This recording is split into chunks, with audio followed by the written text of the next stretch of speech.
It's just snow. Dang it! It's not doing the see-through thing. Dang it! Okay, never mind. Tell me again. What?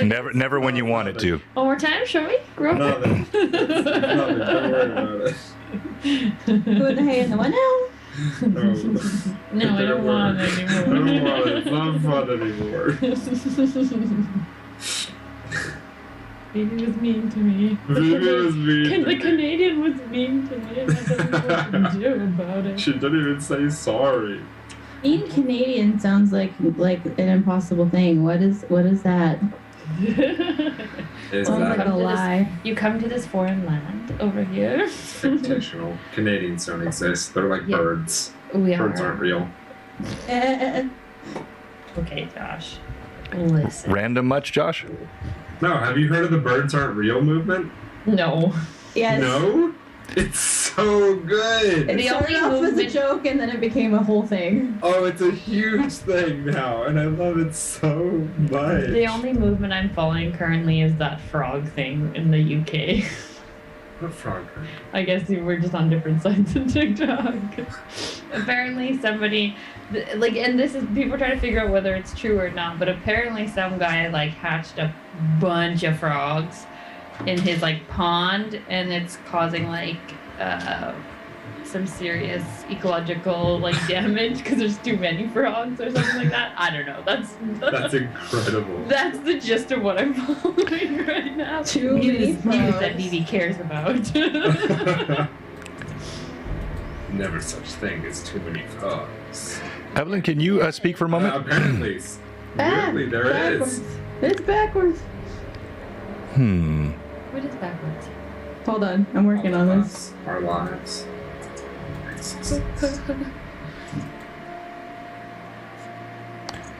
There was another set that I liked. Which one do I want? Why do all of you sound slightly hollow in my ears tonight? It doesn't sound like normal. Josh, can you speak? Meh. Meh. I think words is what he's looking for, so that he can tell whether or not your sound is Words. hollow. I guess that Real makes words. sense. Why do people want real words? It makes no sense to me. Yeah, no, I can hear fine. It just, it seems like there's a little bit more of a tin can effect than I'm used to hearing, but I don't know. Dang it, Josh, why are you a tin can? I did my best. But also, I don't know about you guys, but I'm getting a lot of AC or fan sound from John. Yes. You are, and you should probably always do. fans. It's my massive computer fan. Oh, I've heard, that's what I heard too, but it's just more intense than normal, I think. Well. Because usually we usually hear it, but it's very faint. Interesting. All right, well, let me be more aggressive with my noise cancellation. Aggressive. Aggressive. Egress. All right, did that help at all? Hello, Myomorph, Pat. Egress. Hello, Manda. Why is it when you're missing a single die out of a set, you have to stand there and stare at it for so long before you can figure out which one it is that you're missing? Yeah. I feel like I can never just look at it and be like, oh, I'm missing this one. And then you count them 3 times. Yeah! You're just like, which one am I missing? I was just doing that. I was just staring at them. So you look at it and you think, okay, this looks like the right number of Yeah. dice, but at the same time, it doesn't It's look like the wrong. right number of Yeah, dice. it's not. I will try these ones. Does the fan sound any better now? Yeah, it's not as loud. Much better. Just not Yes. Okay, good. See what? Exactly. Again? Here we go again. So cryptic. See Well, I the think I'm die missing the that you're same not one. looking at. I am. I'm missing a D6. You do adjust my And lights. that's it. Oh, wait. Hello, Tracy. I'm missing you, Phoebe. Myomorph, congratulations, my friend, on winning that dice tube. That's going to go out pretty quick here. We got a bunch of shipments ready to go today. Here's that die. Is there perhaps an retro blue box hoodie in that group of shipments that is going out today? Did that not get picked up at Blue Box Con? Nope. Why? What happened? It didn't get it didn't. Oh, okay. Oh, I thought you didn't have your size, didn't they? They didn't have that one in your size? The retro one? That had to be me? Is that what it was? Roy, your head is huge. There we go. And Vivi, you are canted to the right of your. There you go. little more? No, just kidding. I think I'm gonna have to move my whole thing. Hang on, just hold on. Okay, everybody else looks great. Let me move over a bit. Always. Holy crap. Standard. Ah!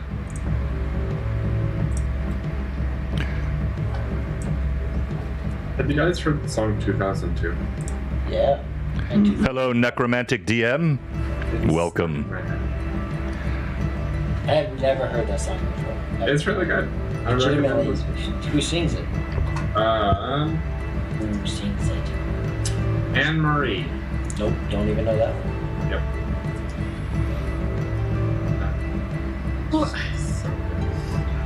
So. All right.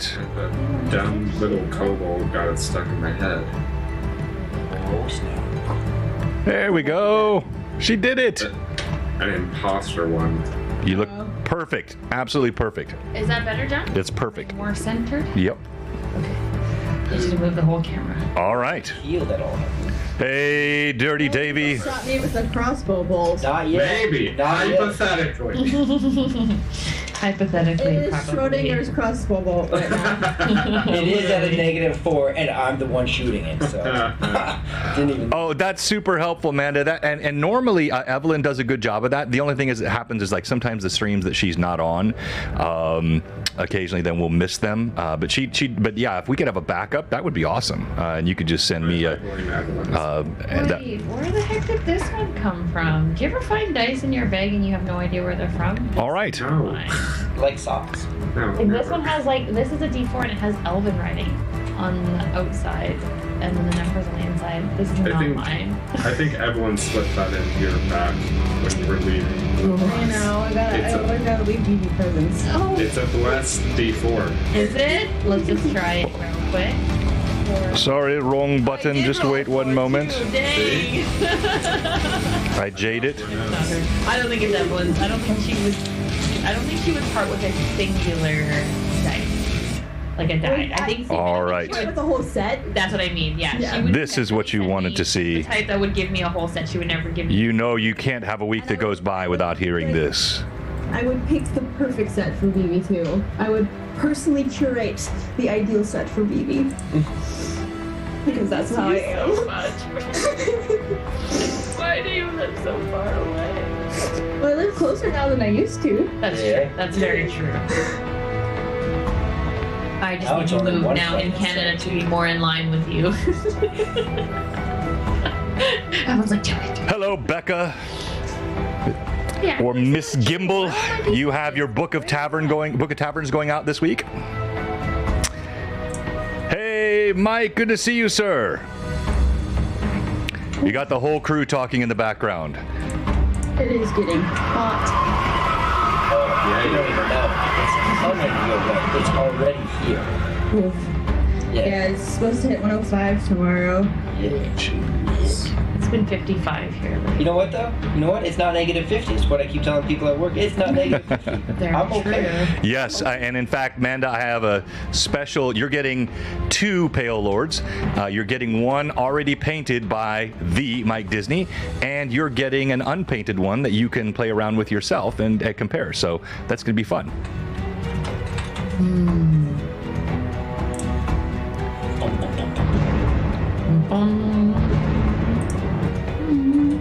We have 22 minutes. Good to hear it, Mike. Yeah, I don't know what that would have been. You might have heard the Kings of War thing playing over the top because actually it had 2 videos kicked off. To make it more epic. All the sounds at once. That's how it works. Them's the rules. I feel like I've had points on my dice just kind of commingle. And they just don't have a rhyme or reason. Like they're just thrown into a bag, and I'm probably missing a lot, but I know. Look at this right now. This is what I have in front of me. Chaos. That is horrendous, and it makes me so uncomfortable to view. You know what it is? It's because I keep it in this little guy. He's my little dice bag. So I Oh, just I throw love him. everything in there, and then like if you pull on his Hello. whoop, he cinches. That's why I like my dice. Good to see you, Jesse. It has pockets, yeah. It's definitely Yours is going out as well this week. pockets, Lilith. Congrats again. And this is Greyhawk Awakening. I figured out what the sound problem was. And I figured out both why the fan noise was loud and why you guys sounded hollow in my ears. I typically turn off my external speakers on Tuesday nights. I had left them on, so I was getting both sounds from both directions. So I've fixed that now. We're not going to play all of our sponsor videos, but we do want to talk about just a couple, and then we'll talk about some more at the break. We're going to save Mike Disney for the break because we're actually... we got a couple giveaways that we've done with him recently, and depending on how the stream goes tonight, we may do another one. We've got the Cozy Gamer dice, which we had a winner, Scott Obsidian Risk, I believe, won a set of dice here recently. We've got, of course, Kings of War, makers or Mantic Games, makers of Kings of War and Terrain Crate. Let's watch that one. We haven't watched this one in a while.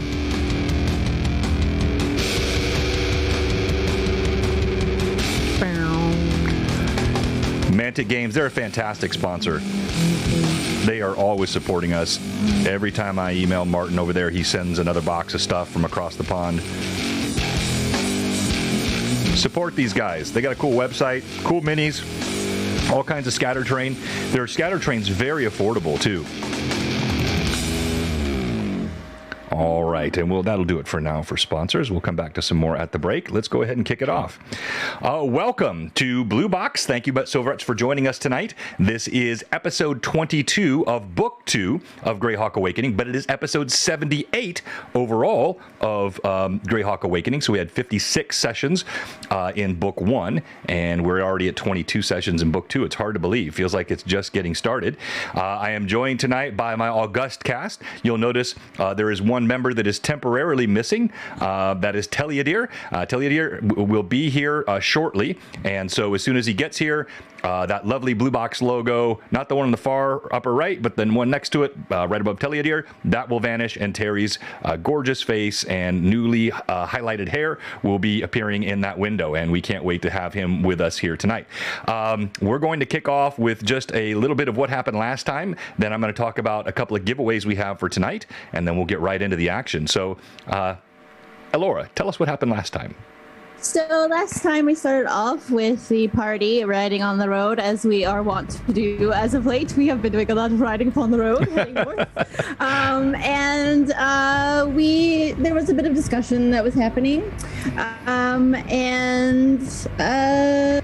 we had rested the night previous, and so we had kind of continued on from there, having heard the sounds of what, some strange laughter and dog-like noises, which we assumed to be likely gnolls, but they did not come towards us in the night, and so we continued on our journey, and the party ended up riding along the way for a while, and then there was a bit of noise heard in the distance by Telliadir and Rizia, which they both reacted to, and they began to kind of turn in that direction, where Elora actually noticed a large dark cloud kind of forming on the horizon ahead of them, and said that she didn't hear anything in their direction. Evelyn, if I could interrupt for just a moment. Yep. Almost directly on time. You're getting white noise on your end? Is everyone hearing white noise? Yeah. Like, when did it start? When did the white noise start? Anytime you're not talking. Yeah. Every time I'm not talking. Yep. Okay, I'm disconnecting there. All right, thank you very much. Let's let him in. May wonk around with our camera order, but we'll fix that. Thanks for being patient with us, folks. Yeah, all right, so then I know what to do. I got to move that handsome man. This one here. See, no more white noise. Boom. Okay. And do you still have the white noise? No. As soon as you stop the music, it stopped. The music is still on. I don't hear any music. Oh, now I do. Yeah, the music is there. I didn't change. I wonder if there was some feedback coming through Evelyn's. No, well, that wouldn't make any sense because she's on head. Well, let me turn the music up again. I mean, I didn't turn it down, but it got quieter on its own. Before we jump into it, I don't want to have any of these issues once we get started. So now it's louder. No white noise? Somehow it must have had something to do with the phone. That's weird. I don't know what that would have been. All right, sorry, Evelyn, continue. Of course. All right, so there was a large gray cloud on the horizon, and Laura sensed a storm coming, and so she said that she didn't hear anything that seemed off. She told Rizia that, and so Rizia and Teledir actually began to turn and head back toward them, but she did notice there was a kind of glint of light off of something a little bit down the road near some rocks, and she told Anaho about it, and he began to kind of approach to see what it was, and it ended up being a spear of a knoll that was waiting in ambush, and so the party was ambushed by a bunch of gnolls, which we proceeded to fight. And the Anaho got up very close with his crossbow, and he actually used the ram ring that he had gotten, used it at full blast and completely smashed Noel on his very first turn. And then Rizia did her thing and basically kicked butt and took names. Teledir made a pit form in the side of the rocks and made a knoll fall off the top of the rocks. That was after, of course, he wrote a bit in his notebook to take notes on the very important things that they were learning from being in combat with a bunch of gnolls. Alora changed into wolf and ended up completely destroying a gnoll that had slaughtered poor Rasmus's horse. And Rasmus ended up taking out with help of Rasputin and some pretty cool magic, took out another gnoll that was near where the horse had been slaughtered. So those burned him to death. And so, but in short order, all of the gnolls were kind of destroyed, but Naho kind of didn't seem like himself, and Teledir actually was speaking to him in Undercommon, and the rest of the party had no idea what was going on, but Teledir explained that he had kept calling, Naho had kept calling him a drow, so that seemed weird, and he ended up vanishing and kind of ducking behind Rizia to take cover, and Alora trying to kind of help break her ally out of whatever distress he seemed to be in, kind of padded up to him in her wolf form still, because she had not changed back, and kind of got close and kind of blocked the way, and went to rest her head on his foot. All the while this was happening, Rasmus had gone and actually kind of found out a bit about the spellcaster gnoll that was amongst all the gnolls, and seeing kind of what it was, and because it was special amongst its kind, and he did a bit of a prayer over it as well as for his poor horse.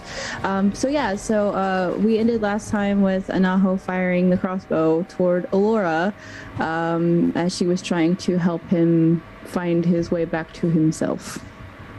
Well done, as always. Thank you very much. All right, let's quickly take a look at the map here, because we were discussing the fact that you guys have been traveling quite a long ways. So if you look at the map, here, of course, is Relastra, right there on the coast, just by the Solanor Ocean. And as you have traveled now, you have made it all the way through the Gull Cliffs, and you're going to see we pick up today about 2.5 days travel since we ended last time, and so you are now just about a day's travel outside of Telerik. Well, take a look at the distances involved here. Here's the key up top, and so in the current zoom ratio I have, this is 100 miles, so let's call that roughly what, a fifth of the screen width, maybe a sixth of the screen width, something like that. So, you know, the distance that you've already traveled is a good solid let's call that 100. You're close to 200 miles out already, but you've been on the road for many, many days. But now let's look at that in context of the distance remaining. Quite a ways to go toward your quarry. So that is the reason there is so much time on the road. It was a vast distance. Now, interestingly, talking about alternatives, and we talked about this, I think briefly a couple of weeks ago. There could have been options to take ships as well, but the party chose an overland route, and I think that was really just born of a desire to get out of that city as quickly as possible, which is very understandable.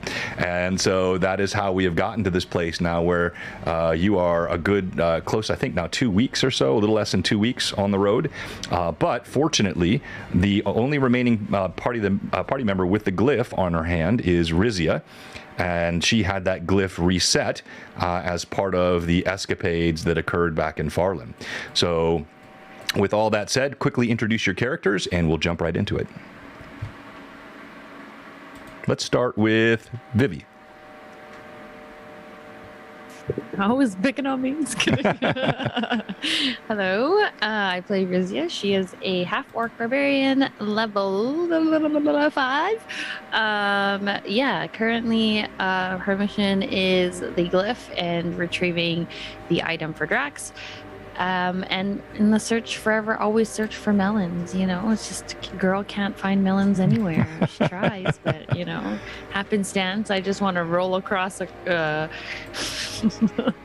local melon shop or something. The wandering melon merchant. I wouldn't count on it. All right, and welcome, Thomas. Good to see you as well tonight. Anyone else I missed, I apologize. Go ahead, Rory. Yeah, I play Naho. He is a 2'11" halfling of the 5th level and the Slayer type. He wears typical kind of cloak and roguish type stuff. And currently stuck in a bad moment. Yeah, so as I said, we're fast forwarding now 2 days on the road, but why don't we just pick it up? You can pick up some of those conversations that happened along the way. Let's go to you, Terry. Of course, I am playing Teledir Runestar. He is a level 3 wizard. A reminder, level 3, lowest level of the group. Just not, no reason I'm saying that out loud multiple times. And he likes to take lots of notes and kind of keep track of what's going on with everybody. Yeah, no, fair enough. And by the way, I promised you XP today, and what I didn't promise you is that it would be before the stream. So I'll get it to you after the stream. No, actually, I think I said before the stream, didn't I? If I ever go back and look, I did. I owe you XP. I do. I won't make excuse, but yeah, it's been crazy. All right, Josh, go ahead. Hi everybody, I'm Josh of NPC Voices, and I play Rasmus, a human inquisitor of the third level, if I might just say, along with Terry. I am still that of the 3rd level. I would love to be the 4th level, but we will see where XP leads us. He's a human inquisitor. He's got some sort of shadowy being that is attached to his person, known as Rasputin, that has been seen by Anaho and now Teledir. And he just wields a not great longsword, but a pretty nice shield that he got from the Elven battleground a while back. Though he still has no idea if it's a special kind of shield, like a +1 or anything. All right, and Elora. Hello, I am Elora. I am a level 4 druid of the plant domain. So I like to talk to trees and plants, and I like to wear flowers and leaves and things because they make me happy. And I am accompanied at all times by my chicken, Henrietta. She is the leader of our party, as well as my constant companion. Yes. All right, well done. Again, as you have traveled now 2 days further north, you've left behind the hill and rocky areas through the Gold Cliffs that you had traveled. It has now moved into more of a sparse forest land, grassland interspersed with various types of foliage. Seems to be growing a little bit heavier the further north that you move. You have written in alternate bits of silence, somberness, and then also conversation. And so we pick it up. You can pick it up from wherever you would like to from last time. And you are on the road. You've just crossed over. This area is crisscrossed with small ravines, some of which are easy to ford on horseback. A couple have been wickety wooden bridges. The dust kicks up from the hot summer soil, and it's now kind of mid-afternoon. Let's call it 3 hours past midday. You have been swapping horses, or at times having an Aho share a mount, because you're down to 4 steeds, and you are beginning to notice, while they have been well watered and well fed, they are flagging beneath the pace that you are pushing them. And Elora, you in particular are sensitive to the weariness and the struggle. Oftentimes they end the day in a lather. Your ministrations are all that seem to be keeping these steeds moving as they are, particularly now with the additional burden of a double rider at times. And so on the afternoon now, 2.5 days from where we were previously, we begin session 22. Party, let me show you your miniatures, and this is for the fans as well. You have here all the custom Hero Forge minis that were created, and there is a mini here for Anaho. This is Teliadir, and this is not the marching order. I'm going to let them tell me their marching order. This gorgeous half-orc is Rizia. Look at that mean snarl, just like the fan art, or the artwork. Here is Elora in all her flora. And here is Rasmus. Whoops, no. I grabbed the horse's butt when I did that. Here is Rasmus. That was not Freudian, Josh, I promise. And he's got the really cool kind of shadow piece coming off. So what is the marching order of the party? Rasmus, as usual, is in the very back. I remembered that. I figured Rizia up front, right? Yes. Okay. Yes, thank you, sir. And you can easily go 2 abreast here or staggered. So is there someone next to her or slightly behind her? Elora is always beside Rizia. Yeah. Okay. So the I'll shift things up and be by Laura. All right. Deer's in the back, of course. All right. So are you beside Rasmus? Are you slightly in front of him, or are you trying to go behind him? I'll be beside him. Okay. All right. And there are plenty of small game. You hear birds chirping, trees rustling with a sort of warm summer wind. Party. Other than marching north, what do you do? Quick question. 2.5 days later, so are we like 4 HP up? Or?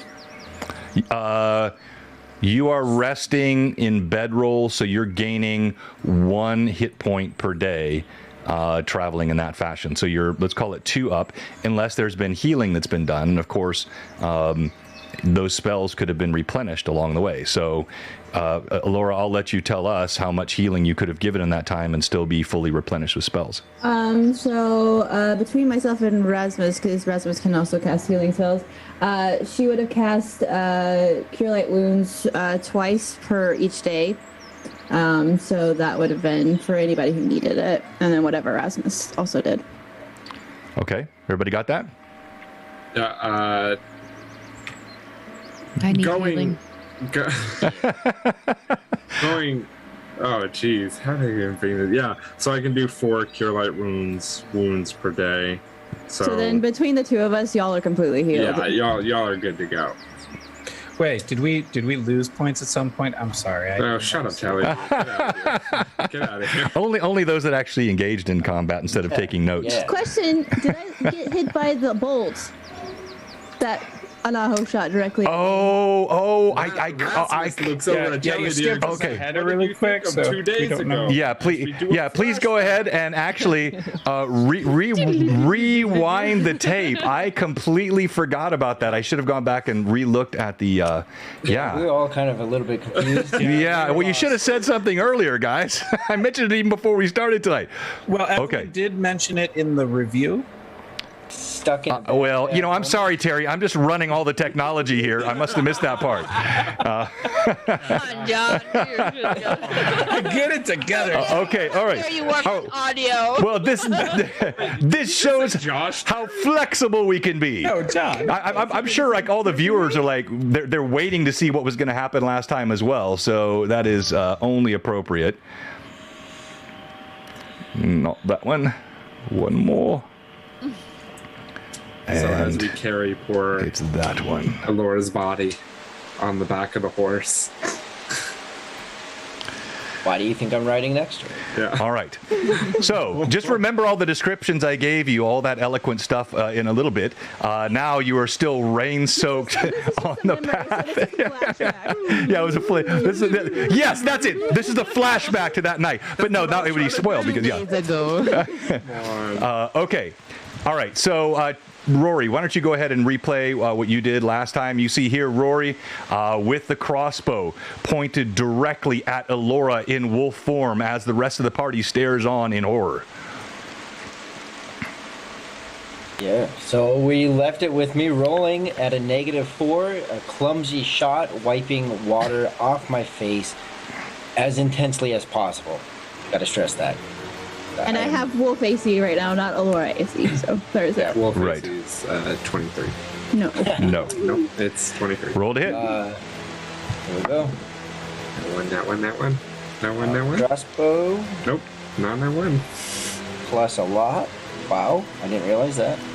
+1. So that'd be 19 to hit. That's gonna hit. -4 still?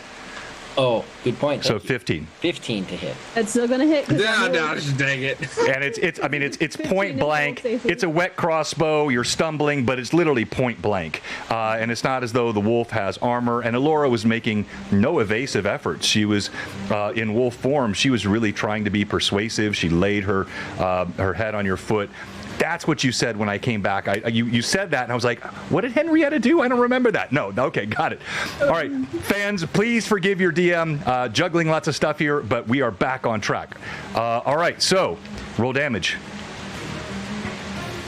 Okay. 87.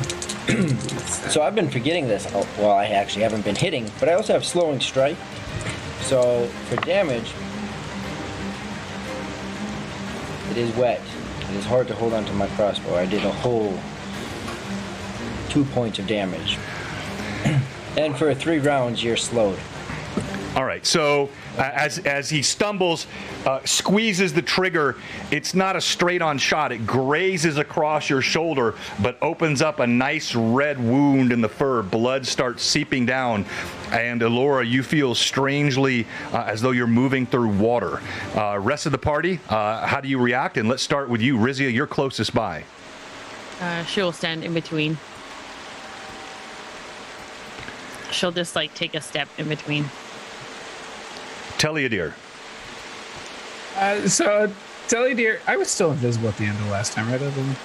Oh, no, One round had ended. so No, you you're became invisible again. you became invisible. right. Yeah. All right. So I'm gonna stay where I'm at and just say, what is going on again? I don't. Rizia, why is he shooting her? I thought you knew what was going on. No, he's calling everyone a drow. I just assumed we were all drows at this point.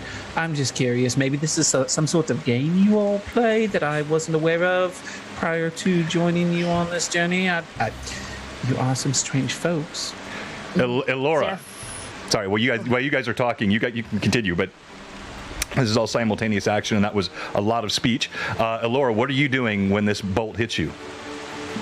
Well, she sort of like reacts to the sting of it, but because it's slow, she kind of turns towards it slowly, and then just kind of closes her eyes and keeps her the underside of her head just rested on his feet. She's not moving. Wow. Okay. Very, very kind party. Rasmus, you're walking back toward them, having said your prayers and tended to your dead animal, and you see this happen as well. Have you any reaction?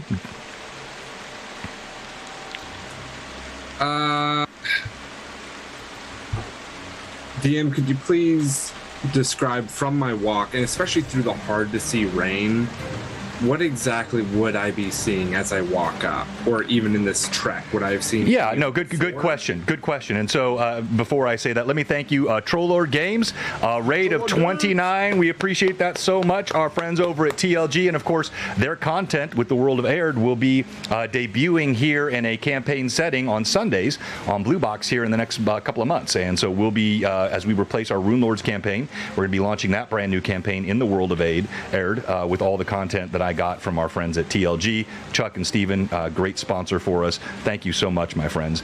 All right, Rasmus, roll 20, please, and add your perception. Woof, woof, woof. Yeah, because there is a heavy rain falling. Your eyes are definitely occluded with water. Come on, Rasmus. What'd you roll? I rolled a 7 on the die. Okay. Perception's +8, so you got a 15. So yeah, you could see there's something tense going on. It's difficult. You can see the party all kind of clinging together in a close clump, with the exception of Teliadir, who stands off, and it's difficult to see from his posture, but he's kind of, even from this distance, you can see a quizzical look on his face. You don't see the crossbow bolt, but you hear the twang. You recognize it quite clearly, even over the rain, of a crossbow bolt. Then Rasmus would have kind of walked at least half of his walking movement, and then as he hears the twang, he'll just kind of look around to the rocks and keep an eye on the perimeter, thinking that maybe another fight was about to occur. And then he'll probably spend the rest of his round just kind of doing that, and then we'll continue moving towards the group after that. All right, let's continue the conversation between Rizzy and Teliadir.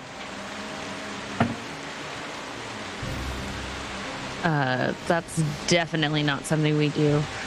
And she will turn to Anaho. What are you doing currently? Now that I've stepped in between, or like stepped into your space. Right, so you're like right next to me, right? Because Alora's head is still on my feet? Yeah. Okay. With the downpouring rain, the shot went off, and what you would have seen is then I would have fumbled for a quick moment with my crossbow, and I'm still trying to wipe my face off. So in that brief moment, you'll see that, and I'll drop the crossbow. I have other stuff, but I mean, that's what, in that small moment, I've now ditched the crossbow. It looks like I'm gonna do something. All right, so it doesn't look like anybody's making any hostile moves, so we won't do initiative. This is gonna be free form. You guys just tell me what you're doing. Teliadir will continue to he's a strange one, that one there. How much do you know about him? Not much, actually, but I have no idea what's going on. I think Rasmus knows the most about him out of everybody. Speaking of which, where is he? Wait, does Rasmus speak Undercommon too? And sorry, Teliadir, you would hear me uttering the same phrases that we've been saying. Okay. I've been uttering that in Undercommon over and over and over and over.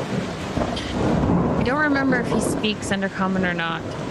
And she'll turn to look to see if she can see him. You just see him kind of scanning the above platforms, the rocks around. He's kind of looking back the way they came and then looking ahead past the party. And then we'll kind of make eyes with you and just be like, there's nothing left. Get over here. Do you speak Undercommon too? Not exactly. Oh. Busy said you knew a lot about him, but okay, all right. I said I knew a lot about him, not that he spoke the same language.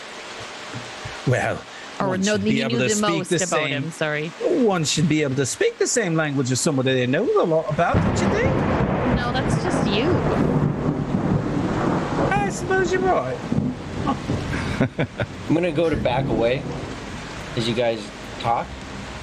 I don't know how hard your head is pushed on my feet, but I'm moving He away. literally just has it rested there. All right, so you back away. How far do you back Do you away? look hostile still, or no? Yeah, describe your posture. Same expression, so that I forget what I said last week, but just this Emptiness? emptiness, lack of Yeah. emotion, just someone who is spaced out, but very intensely like zoned into fighting, or scared, or panic is a good word for it. Whether that's fighting or scared, it's panic that you see. And so in that panic, in the rain, still constantly wiping my face, trying to get the water off, continuing to yell these phrases. Tell your dear, I don't know if you have those still to Yeah, I review. still got him on the. So there's some verbiage in there, but I'm gonna try to back up, and I don't know. I'll see if I. Yeah. So I'd imagine the ground is slippery, John. Yes, very slippery. The mud is beginning to run, and heavy torrents, the rivulets of water have already been kind of pouring through here. The ground is becoming more and more sodden. As the rain picks up, you do still hear these peals of thunder that come on the horizon. Water cascades down the rocks, filling this valley. It's getting quite treacherous. As So- he's. Oh, go ahead. I was just gonna say, in backing up panic, I think it would be pretty appropriate that and because he doesn't know it, he doesn't fully realize that Alora's head is on her feet. He sees a drow in front of him. So when he goes to back up, he'll just roll a d6 to figure it out. He'll fall, and in falling in the mud, he's going to scramble towards where he threw the dagger. So behind him, 10 feet or so. Oh, on the other side of that. I had to make you fall. Actually, ways away. Oh, I've never seen it do that. It made you fall straight on your head.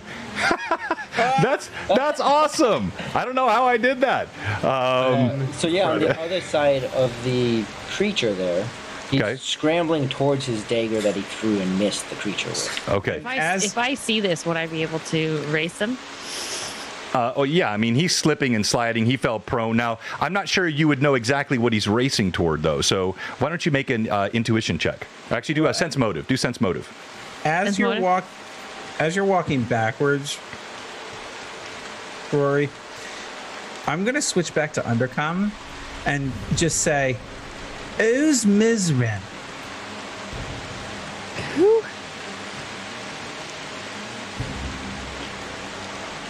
$15 plus 4. 14. Sense motive? Well, 14 plus 4 or 14 plus 5? 15 plus 4. Oh, 15 plus 4. You could see by the look in his eyes and the way he's scrambling, you can't know exactly what he's going for, but it looks ill intent. Okay, well, I'll run after him regardless, so because he already shot Alora. All right, so let's roll initiative between the two of you, and let's see how this goes. Rory, which dice are you picking? One of my critical roll dice. You know what? I was going to get a medal. May I one, but ask a maybe I'll question really quickly? Yes. Has it been 18 seconds since he shot me?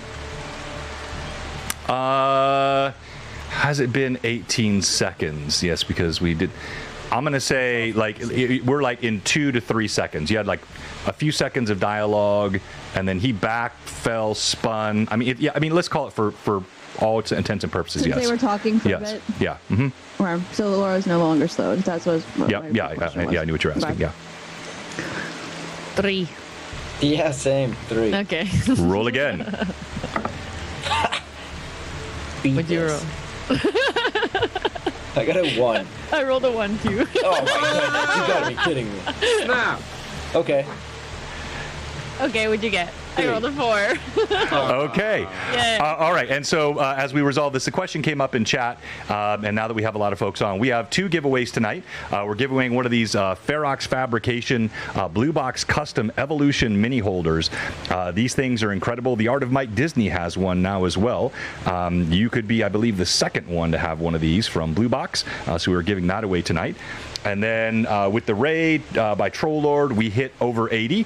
So I'm giving away this copy of of chainmail. This is a reprint of the original chainmail rule set. So this goes back to, you talk about old school, this is pre-D&D, this chainmail set. And then if we do get back over 80 tonight, we'll do a third giveaway, which will be a signed Mike Disney print. So we could have a lot coming later in the show. All right, Alora, you watch as through your lupine eyes, you can see so clearly even in the darkness of the rain. You see Anaho scrambling back, and then you see Rizia, the half-orc, spring toward him. And what are you doing? You're gonna get there right at the same time. Are you grabbing? Are you tackling? Are you striking? What are you doing? I'd trip him. Well, you're coming from behind, and he's kind of like you're getting there right as he's getting. So it's like because you had distance to make up, so you then got I'll just there. Step on the. I'm assuming if I'm running towards wherever he's running, I'm going to be scanning and looking. All right, let's do roll perception. Because you're running, it's raining. You're really focused on him to spot a dagger in the mud. 17 plus 8. Yeah, you actually, as you're running, you can see his hand reaching out right as you take that long stride, and his hand is reaching toward the dagger. I'll just step on it and push it down into the mud because it's raining, right? So yes. I'll just do the same thing like I did to that Knoll's neck. And actually, I think this was the dagger was actually, it fell on top of these rocks. Actually, is what it did. So it's not in the mud. Okay, well, I'll just step on it. Yeah, so you step on it. Anaho, right as you reach out, you see this huge boot step down on top of the dagger. With my good leg. Anaho, I don't have to... Oh, sorry, go ahead. So Alora is actually, in this moment, now that they've gone scrambling off the opposite direction, she shifts out of her wolf form. And she rises out of the mud, covered in mud and blood, with rain just dripping down her hair. And she walks very slowly, not showing any sort of aggression or anything, towards where Anaho and Rizia are. And when she gets there, near Anaho, who is, I'm guessing, kind of trying to tussle with Rizia at this point to try to get a hold of this dagger, she's just gonna kind of kneel down near him. In the mud. All right. So, Anaho, as all this is happening, what are you doing? So, when the foot comes down, everyone will hear him still uttering in Undercommon, but it's going to be a particular phrase over and over and over. And Talia, dear, you know it is... By the way, when you yelled to him, you would see him pause for a second when you threw that out there. Yep. There was a moment of and then he kept going. Okay. And he keeps saying, so everyone hears him, this stricken face on him, still wiping his face, the dagger gone under your extremely large foot. And almost like hunched over.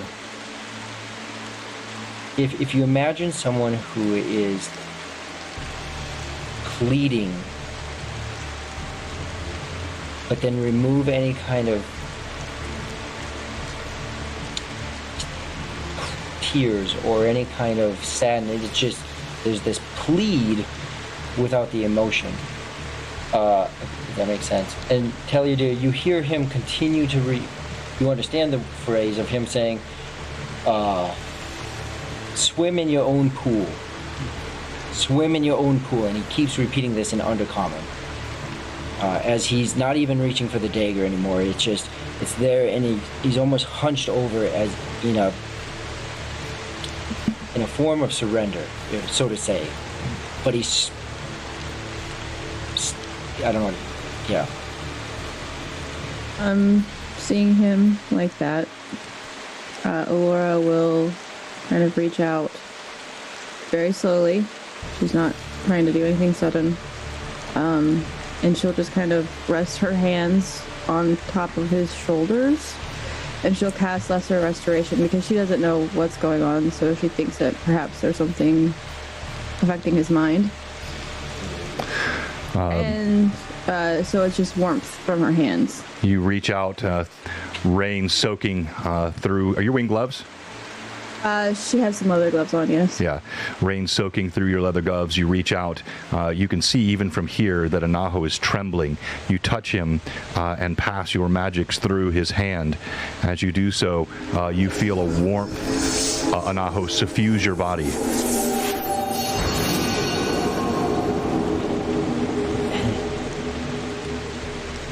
So if anyone wants to dig back into my notes, like session 1, session 2. When you do that, Aurora, there is a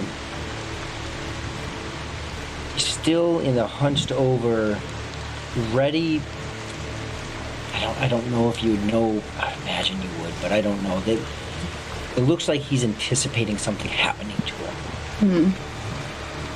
As he's hunched over. Some of the panic, I freeze. I freeze when I feel it. I stop uttering phrases. I freeze. And you just hear me in common say,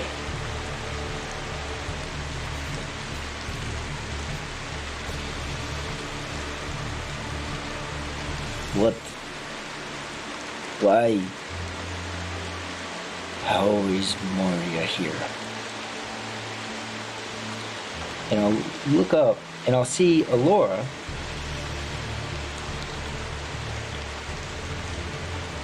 And the emotion, the human comes back, but confusion takes me over. Not anger, just...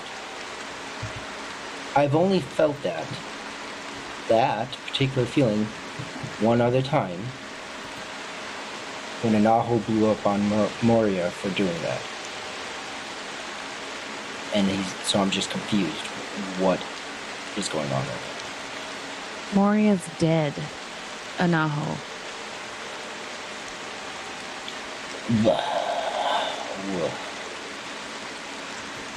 What of it? You watched her die. We all did. What's wrong with you?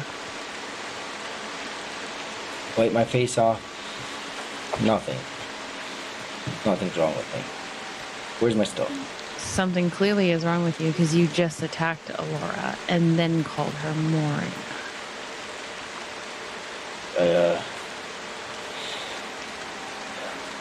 I didn't do that. I don't... I would say the wound on Alora says otherwise. Is it? Trent, are you wounded? You can see there's a line and trickle of blood kind of where her like top part meets kind of, because it's kind of, there's a break in the sleeve basically, and there's just a red line and a trickle of blood coming down from there.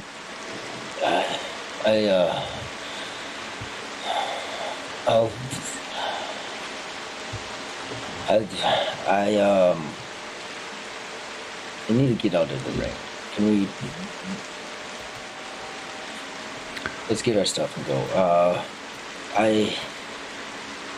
And it's just mumbling at some point. You kind of understand what he's saying. Clear disdain for the water. Just kind of rattled by the spell, by the moment.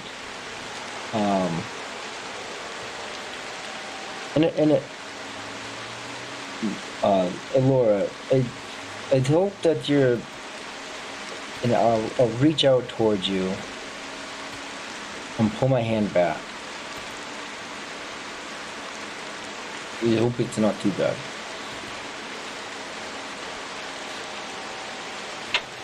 But I'm more concerned about you.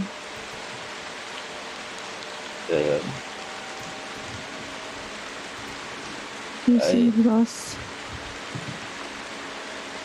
I'd imagine that I owe more than I've given to you all. please, let's move on from here. And hearing the thunder, he'll feel it. He doesn't. You see that he's uncomfortable. I will vow, promise, guarantee. Give me a day, and I will explain. But please, let's move on. I will do what I can to help you, Alora, but I've seen what you do, and please, I hope you're okay. So in the meantime of all this conversation, let me come back to Rasmus and Teliadir. What have you been doing? Are you standing nearby listening? Are you engaging with one another? What are you two doing while this conversation, this goes on for a good 2 to 3 minutes of real time? Teliadir, take it away. Teliadir would have pulled back out his notebook and started taking notes. That's what he does. Okay. Rasmus would have approached and kind of almost to the point that Teliadir was at. And we'll just kind of be watching the proceedings, cock his head slightly, nod, and then we'll just kind of back up to the wall where there's a little bit of cover from the rain, and we'll just kind of lean there. On the same side as Teliadir, or on the opposite side? Opposite side. Okay, there's a slight overhang in the rock on the opposite side. So you move and kind of press your back against the wall as you watch this unfold. All right, back to the three of you. Anything else going on, or? He's just going to be trying to listen, but kind of closing his eyes, just kind of dipping his head. Okay. So Teliadir, Anaho, Rizia, anything else that you're discussing, or are you doing as he said and packing up, or what's the party doing? At this point, I'm at the whim of someone who's on my dagger, and at a more gentle whim of Alora. There's more than platitude in him saying that he hopes you're okay. Rizia will kneel down just so that she's like eye level with Naho. Still like foot on the dagger. Naho, you know I don't have a lot of time. But this isn't the end of this conversation. Maybe it's best that I keep your dagger for now, and maybe you ride with me. Heavy sigh. I'm sure you understand why. Give me a day. Tomorrow I will explain. I will ride, but I do still need my crossbow. Fine. So I'll go pick up my crossbow and leave my dagger behind. I'll pick up the dagger and I'll just sheath it. Okay. Are you gonna ride with me? Yeah. Yeah. That was one of the conditions. Like, I'm not. I wasn't I'm not, sure. Yeah. I'm not overtly resisting things right Yep. now. Mm-hmm. So it's he's Okay. riding with you. Cool. Okay. All right, Josh, what are you counting? Why are you counting? I'm trying to count Your horse because is dead. I'm trying to remember how many horses we started off with. So now Rasmus is riding the pony. You had, Yep. yeah. You had 4 horses and a pony. Now you have 3 horses and a pony. They're all horses. I don't know what you're talking about. Rasmus will kind of look, see that Anaho is jumping onto the war horse. We'll look over at Teliadir. We'll look at the pony. Look at the other horse. Look at Teliadir. And just And Teliadir will just go to the horse and jump on the horse. what do you say, Laura? Rasmus, you can always ride with me if you don't want to ride the pony. I have no saddle, so... It's fine. I'm just worried about hurting the pony. I do not want to overload it. That's fair. Rizia, can I put some of my stuff from my pack onto your horse. Currently mine is predisposed, or soon to be disposed. Mean decomposing? She'll kind of look at you and then like do that like gauge thing where she's like looking at you, looking at the pony, looking at you, looking at the pony. She's like, yeah. What do you need? He's just kind of walking back, sulking a bit, and taking the stuff off of his dead comrade. And we'll just pick up his saddle pack and kind of walk over to you. And we'll figure it out. He just loads up the horse, and then we'll go and jump on the pony. And you weigh how much again? Oh gosh, that is a wonderful question. That's a personal question. You're over 200 pounds, as I recall. How much do you You're over 200 pounds. Exactly, that's what I'm trying to find. And remind me what armor you're wearing. I'm wearing. That's a great question. I think breastplate. Okay, just a steel breastplate. Yeah, banged up breastplate. Leather. All right, and then you weigh. And then I weigh. Let's see. So he's 6'3". Let's go 200 pounds.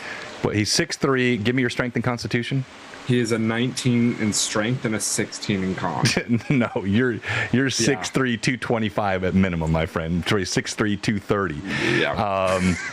You swing a leg over this beast, and it immediately. I will also doff my armor and put that on the back of the warhorse. Okay, all right. You take the steel breastplate off and lay it on the back of the warhorse as well.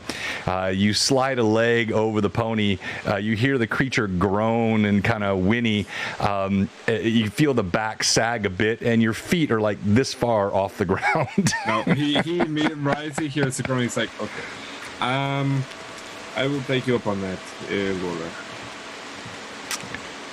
I think you're muted, Laura. Yes, you're welcome to ride with me. Rasmus will go up without armor, his sword still on him, and his crossbow hung on the sling. He'll just walk up and put his. There is no saddle, so there's no seat. So we'll actually extend a hand down to kind of give you a hand up. He'll grab it, pull himself up, and he'll just say in Elven, "Thank you, sister." And she will respond in Elven. You're quite welcome.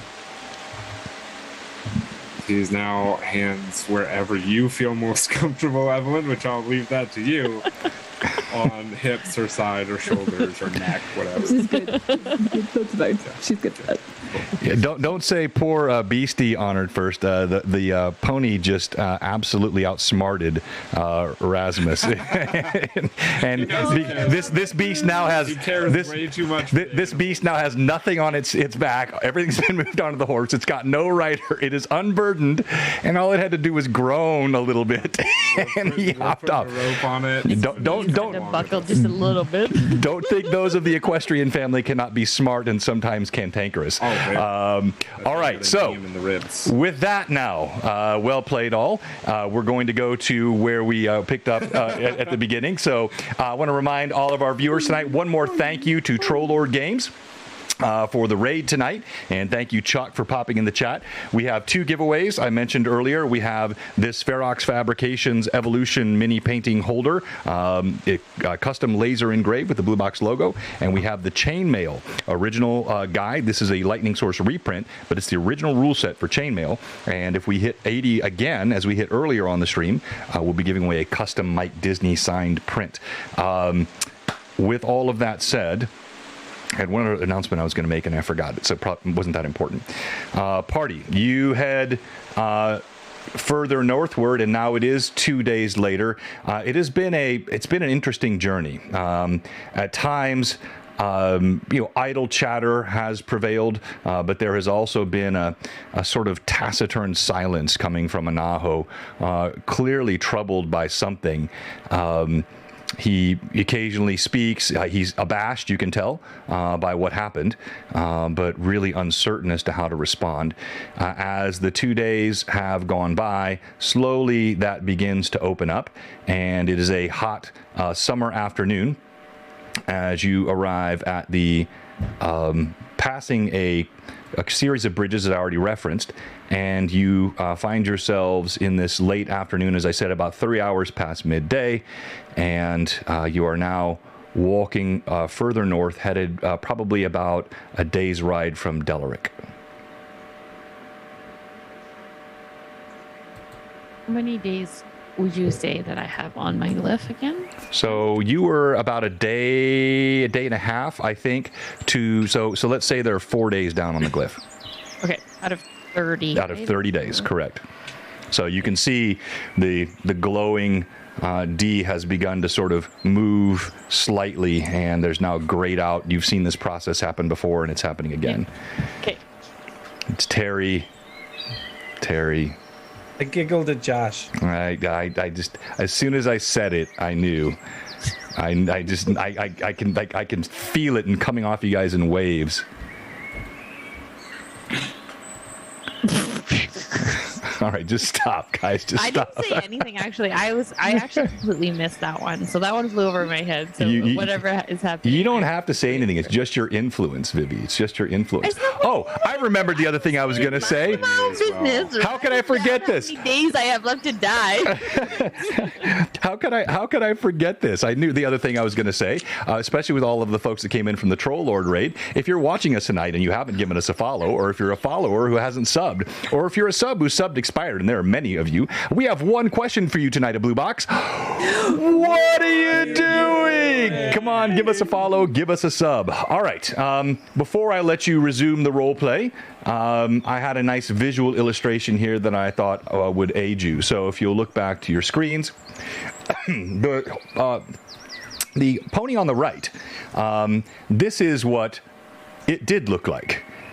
But now, thanks to Josh, this is what it looks like, and it moves along unburdened beside you. As referenced, you hear the birds, you see lots of game and foliage, and the dust of your horse's hooves kicks up on this hot summer afternoon.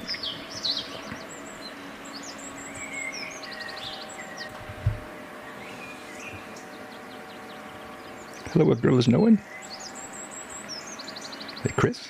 And as we come back from that flashback of Rasmus asking what Telliadir thought about what all transpired the 2.5 days ago. So, seeing as I do not speak Undercommon, what was it that was going on? Drows. Apparently, we're all drows. You're a drow, I'm a drow, she's a drow, she's a drow. We're all drows. And he just kind of says it nonchalantly.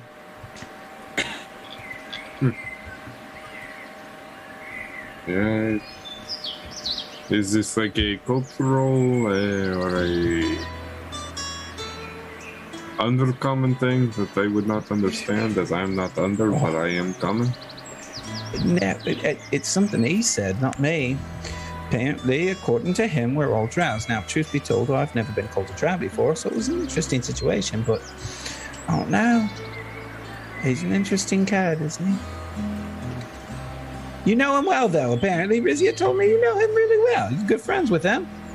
I know him better than most here, because I've taken the time to talk with him. So why does he think everyone's a drow?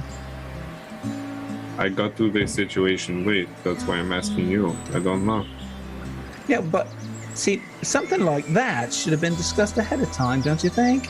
I mean, that's not something that just kind of comes up out of nowhere. You're a drow, you're a drow, you're a drow. Everyone's a drow. No.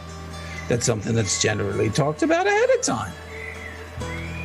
And I've obviously not been with this group very long, so Rizia said you knew him, so I figured you had answers. We've been traveling for maybe a week together. So you don't really any know of these. No. Like I said, I just know him better than all those years. I've talked with him. Well, I never said I knew him well. That came across a little different than I thought then. All right. So you're all strangers too? Pretty much. Effectively. And you're a drow. And I'm a drow. We're all drows. Maybe we should change our name. Wait, we got our name?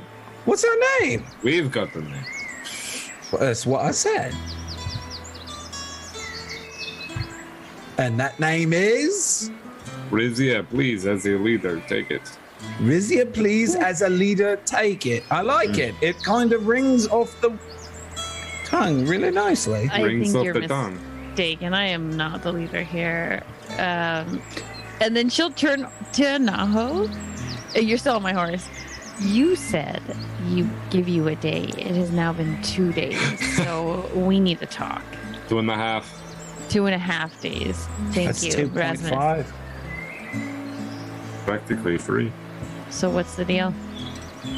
As you can tell, she's actually like slowing her horse down, which something like she's just been like going, and she's actually like slowing down this time to allow you time. Be careful, she might grab you. I'll look at Telliadir. With a very slight grin and say, nah, she's a drow. And, Did you say that in common? Sorry? yeah. Okay. Yeah, because all of you are yelling that I've called everyone a drow, and I'm right here, so yeah. I don't know if I yelled it. Well, whatever, I'm right here. Rizia said it too.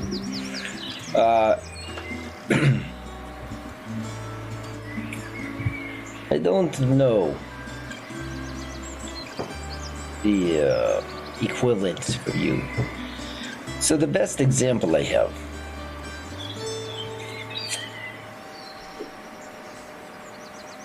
No, I don't like to be drowned. I don't like water.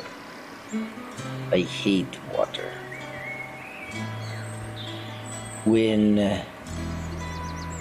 Well, for the couple of you that know, Rasmus and Telliadir, I came from where, remember, no horses exist. I came from the Underdark.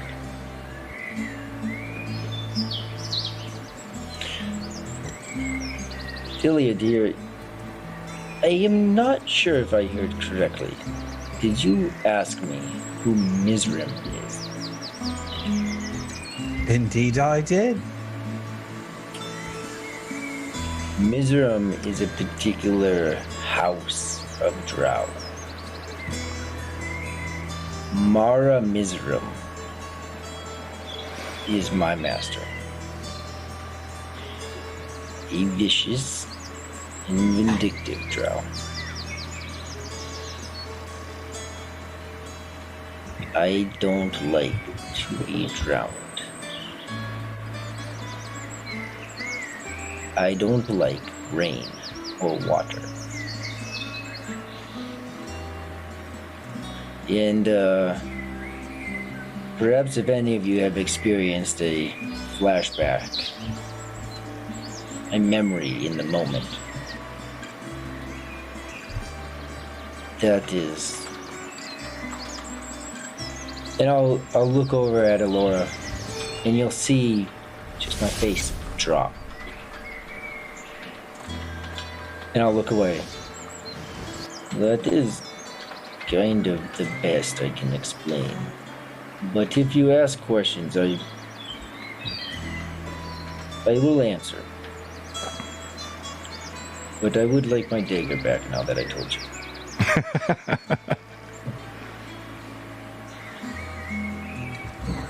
So all of this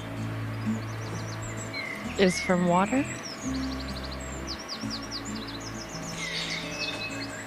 Imagine not really being able to die. Imagine being thrown in here.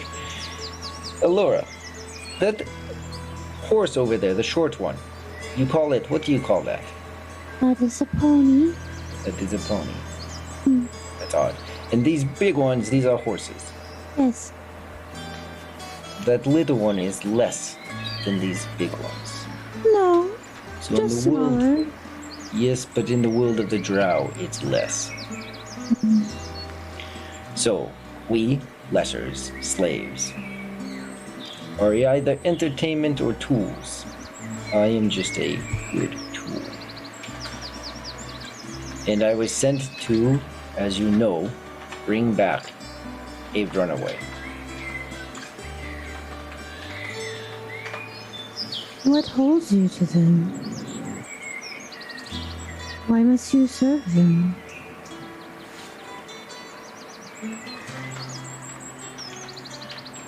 We are who we make ourselves to be.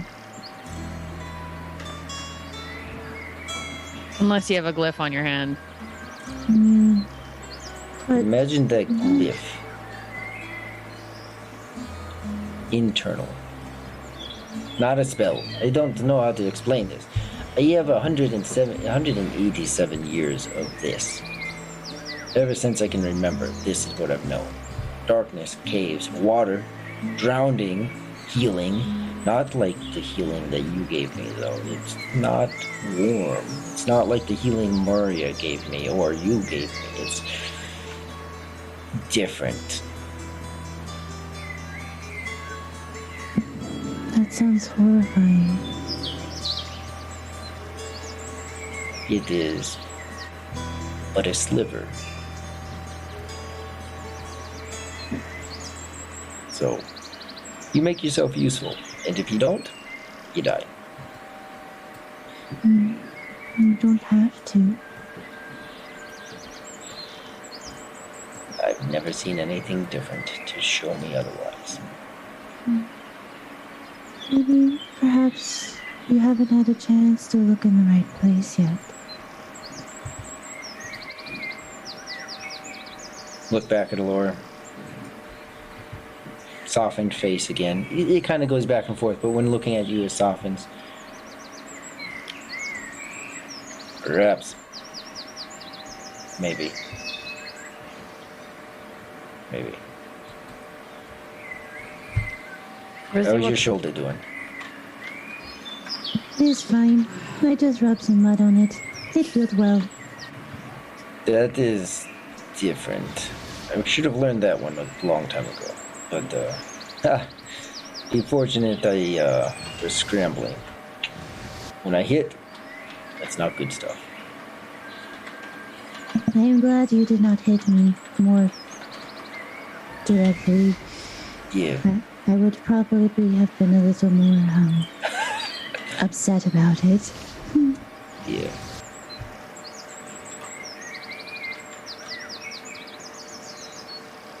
Now, you're talking about dying if you don't do what they tell you to do. Now, is this a kind of dying like this kind of dying, or like you just somebody's gonna come after you? Because you're not where you are anymore. You're nowhere near where you are anymore. The essence of the drow, or like the darkness of night, there's nowhere they don't reach. And what I know from my time with them, the one that I'm trying to bring back to them, I mean, death would be pleasant. They don't let you just die. Quickly interrupting. Thank you very much for the raid at Menic88. We appreciate a raid of 10. Thank you so much for joining us tonight at Blue Box, and thank you for the new follows. Players, please resume. They bring you close, heal you, and do it again. And again. They simply found favor with throwing me in the dark waters of the caves. And I can't swim. I hate water. Did I make that? Did I say that? I hate water so Yes. much. Very abundantly clear. So how do we get you out of this sort of trance next time? Just for future reference. So there isn't any more of that. And she's kind of like pointing in the general direction of like Allura's shoulder. Not a clue. Never been a... I'll kind of glance at everyone. Never been a reason before to not allow it to happen. Fair. Rizzy accepts the explanation that Anna has given, and she'll take the dagger out of her sheath it. Is that what you're doing? Like hands out, like give it to me, give it to me. Short arms too, you know. He's a half. For sure. You know? She'll kind of just hand it back because you're still on the same horse, so she'll just kind of hand it back like this. But we're gonna have to figure this whole water situation out because I feel like we're not gonna see the last of that. I've avoided it pretty well for a long time. Just no ships, no ponds, no rivers, no. But rain is kind of unavoidable, especially out here. Yeah, caves are good for that. Yeah, perhaps we'll have to figure that one out. As you Maybe continue if we to take a big leaf and put it over my head, ha ha ha ha. Or a hat. Like this fake laugh comes across like this, ha ha ha. Yeah, a hat. As you continue to walk or trot down the trail, you kick up dust further, but you do see that, as I mentioned earlier, the trees are growing a little more dense, the foliage a little deeper. Everyone roll d20, please.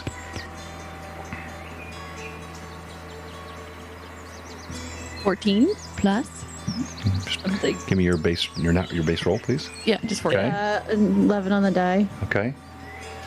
17. Okay. All right, and Anaho, what was your roll? 10. All right.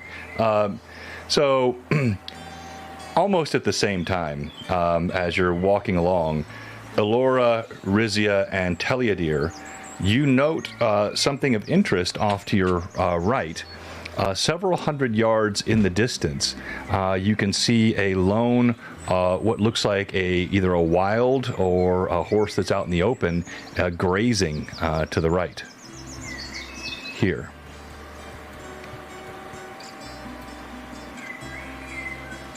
That seems a bit peculiar. What is it, Elora? You see the horse by itself? Yeah? That's unusual. Horses usually travel together in groups. You don't often see them by themselves in the wild. Rizia will then just take a better look, just kind of looking around to see what she can see. Okay, yeah, so you're actually crossing what looks like a dry creek bed here, and you can see, again, the dense forest up ahead getting thicker, and then it's off in this grassland to the right, gently sloping hills, tufts of what look like hardy bushes and grass, which is still clinging to whatever moisture it can find beneath the ground. And the horse looks like a chestnut stallion from this distance, and it's just grazing. Rizia will look over to Rasmus, and you'll just, as she kind of turns to you, she has like this huge smirk on her face. She's like, "Hey, maybe that's more your size." Perhaps you could put a hole under it.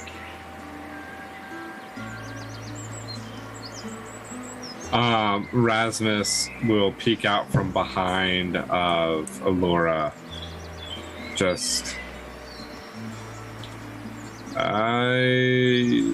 Especially if it is a wild horse, it is not going to come willingly or easily unless, as he's going to kind of lean out and look at Elora.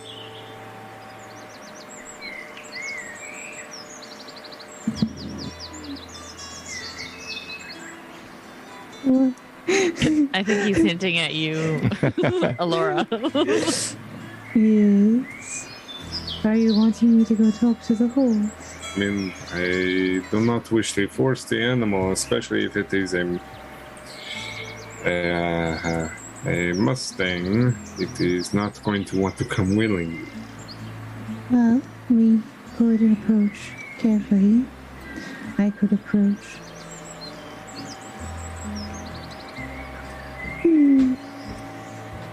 And Elora will ride the horse forward a little further down the road, so they're within distance, but not so close to startle the other horse.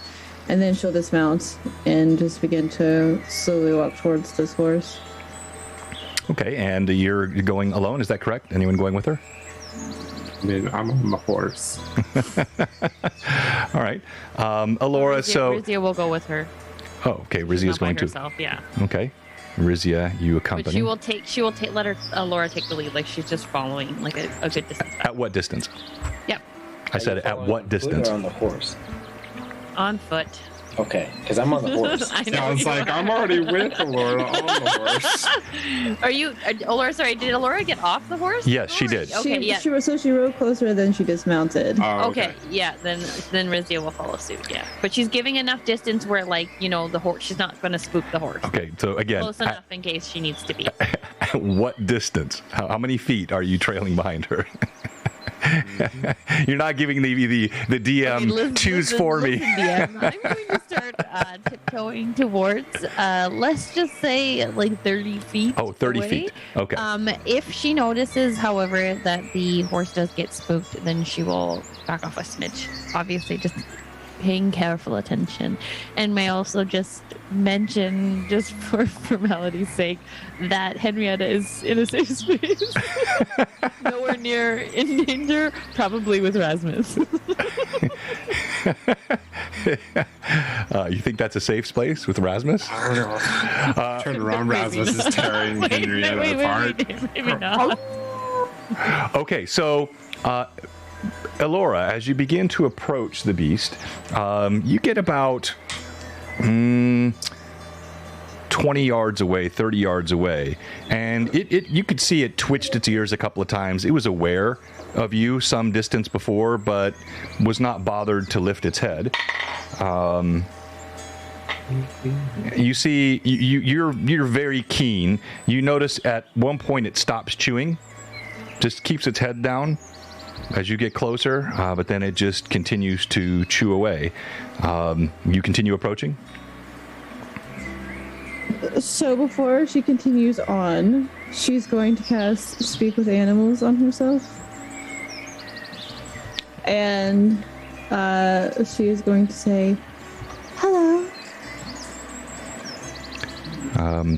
You feel that soft sentience come on you, and as you say it, you see the horse head shoots up, and its eyes go wide, looking straight at you, but it makes no response. Are you out here alone? Make a perception check.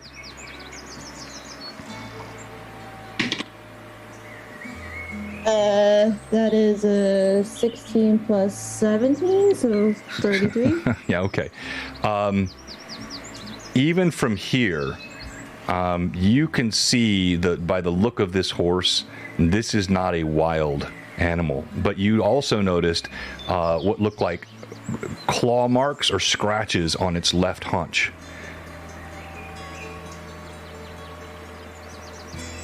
Are you attacked by something?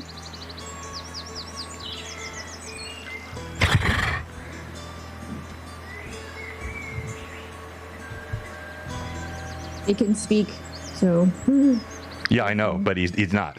He's not. Yeah, he's not. I know he can. I mean, Okay. we've talked to plants. I know. It's getting, he's not. All right. Would you mind if I helped you with that wound you have there? All right, go ahead and roll animal handling. Okay. Skills and animal. Okay. That is a total of 17. You just see it blink. It's eyeing you. It's clearly understanding you, but it's not responding. You don't see any signs of aggression or fear, and it just sort of gently starts taking steps towards you. Right. So in that case, when it does that, she will once she is next to the horse, she'll kind of slowly close the distance as it's coming towards her. She'll cast Cure Light Wounds on the horse. All right. It does allow you to approach, and as you do, you can see, clear telltale marks where there was once a saddle on this horse. There are bare spots in the hair on the horse's belly and back where it had been strapped and ridden. And it looks like it has seen recent battle. Even from this distance, you can see the scratch marks on the haunch. They don't look neither something caused by human nor not likely by wild animal. These look like humanoid claw marks, deep gouges, sort of in the shape of a human hand in terms of the placement of a thumb that goes on a slightly lower angle coming across.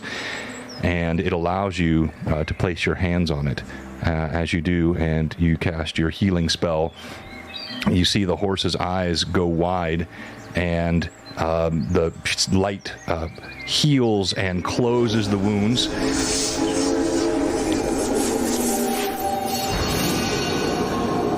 And the horse just blinks, stares at you, and then leans forward and starts nuzzling.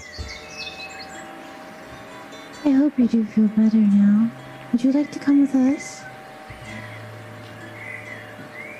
Kind of looks up, gives a wary glance toward Rizia, and takes a step back. It's alright. She's fine. Go ahead and do another animal handling. Okay.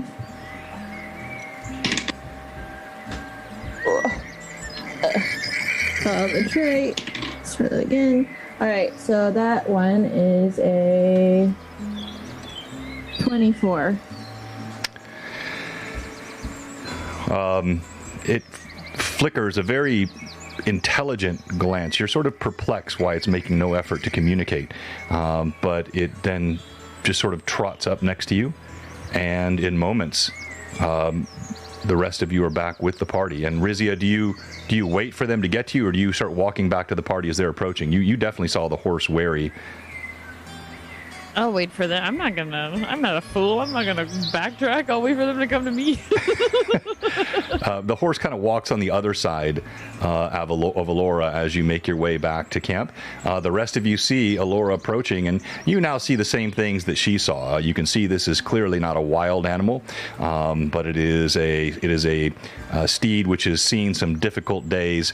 Dried blood goes down the left leg. Visible deep scratch wounds have disappeared. But you can still see where there was once a wound, and you can see that this creature has been ridden often and is used to wearing a saddle. Also, as Laura is walking back with the horse, not only is she talking to the horse, but because she has to speak with the animals for a little while, she's also talking to Henrietta, because she can. Henrietta is doing nothing but cursing. Just absolute every bomb to be dropped, it is being dropped by this chicken in the deepest voice you have ever heard. That's actually a really good idea, Josh, but that's unfortunately not what's happening. She's just trying to get me to talk as a chicken. Okay, I'm game.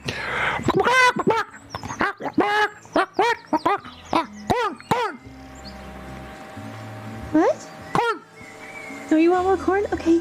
And so Elora will give her a handful of feed. I'm glad. All right. I can do this every once in a while. I wanted to be able to talk to you. So, yes. All right. The thoughts are very rudimentary. Chicken's less intelligent than plants in most cases, but she does peck away the corn, and soon you are rejoined with the party. All right. Well, the horse seems to have been injured by something that had hands like ours but long claws. It's been ridden before. Clearly, if you look at the markings, there was a saddle here at some point. But it seems its rider is nowhere to be found. Does it still have a saddle on it? No. Okay. Yeah, I'd reference that a couple of times. It has the marks. You can see clearly where straps have worn hair away on the sides and the belly, and there's some hair that's worn away on the back of the horse where the saddle would have. It was clearly not well cared for, but yes, it's definitely worn a saddle, but does not have one on now. Does it have any kind of branding marks of ownership? No, you see no brands. Does it have a suntan line from where a saddle may have once been? Are you familiar with hair and what that does, Josh? I have blonde hair, man. No, I don't. It just burns right through. He will hop down off of the horse that he's currently on, and once again, he had doffed his armor the other day, so he's still kind of riding with no armor, but he still has his weapons on him, and he'll look at the horse and he'll move up to it slowly. And look at the scar on its side, depending on whatever happens. Yeah, so why don't you go ahead and make an animal handling check? Come on, please be a better roll. Why are you not a better roll? What is it? I'm trying to figure it out right now. I've been trying to figure out how to get. Alora, are you still able to speak with animals? Are you saying anything as he's approaching the animal? So Alora, as Rasmus would be approaching, she would be like, she would tell the horse that, yes, this is Rasmus. He's a friend, and he would take very good care of you if you allow him to. All right, add 5 to your roll. So 11. Okay, it's a bit wary. It lets you approach it, but it kind of pulls its head back. It doesn't bite you. It doesn't run, but it definitely looks wary. He will approach and kind of looking at the wound on its side. And he'll take his right hand and will begin to kind of brush the mane, if it allows him, and he'll kind of just move up and start to kind of get connection and touch with the beast until he can work back towards where the wound is, if it lets him, and he will cast Cure Light Wounds on the wound. So Josh, I think you might have missed the part. So the wound is gone. Elora already healed the wound. Well, that's stupid. But you do see there is blood, dried, caked blood along its haunch and down its leg. But Elora already healed the wound. But it does allow you to brush its mane, and with Elora's ministrations, in a few moments you can see the horse is acclimated to you. I cut the wound back open. I heal it again, and then I hop on. Yeah, no, I'm sorry. I've been trying to get my character sheet onto the website, but it's no worries. Not working. Yeah, he'll spend a little bit of time with the beast, but to keep us moving on, he'll hop on. Okay. Again, it kind of shifts underneath your weight, looks a bit hesitant, but this is a horse that's been broken, you can tell, and likely broken hard. Whatever humans or creatures owned it were not kind. And so in moments, you all begin moving forward again, and as I said, you see there is a heavy tree line up ahead. The sun gets a bit lower, and it looks like you can see off in the distance, you can hear the sound of a small bit of running water, another one of these rivers, and it looks like there's a stone bridge, perhaps a quarter mile up ahead on the road.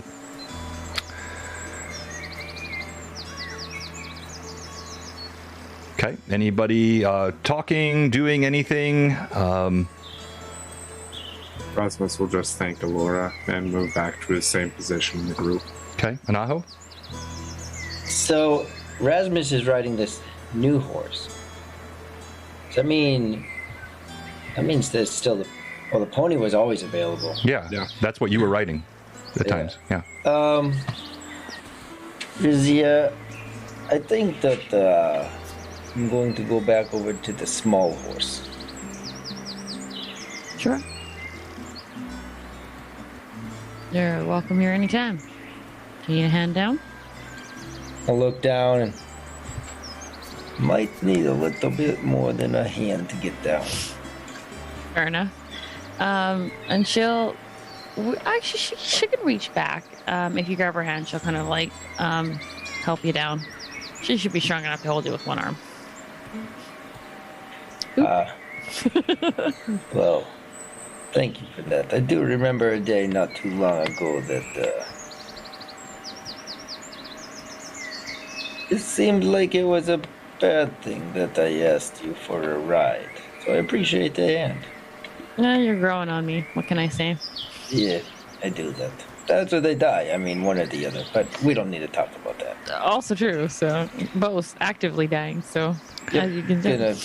Gonna go over to my horse now. As your idle banter goes along, the large conifers to your right and left begin to lay heavy shadows along the path. And it just takes a moment, and you notice a heavy-shouldered dwarf walks out in the middle of the road with a large hammer in one hand and just stands in the middle of the road. Another one of my kind. Sure. Can I shoot them? Why do we need to? Oh, are you there? I start loading my crossbow. I'll jog my horse up there. My horse. I'm calling it a horse. You jot your pony up? Yes. Okay, roll d20. Okay.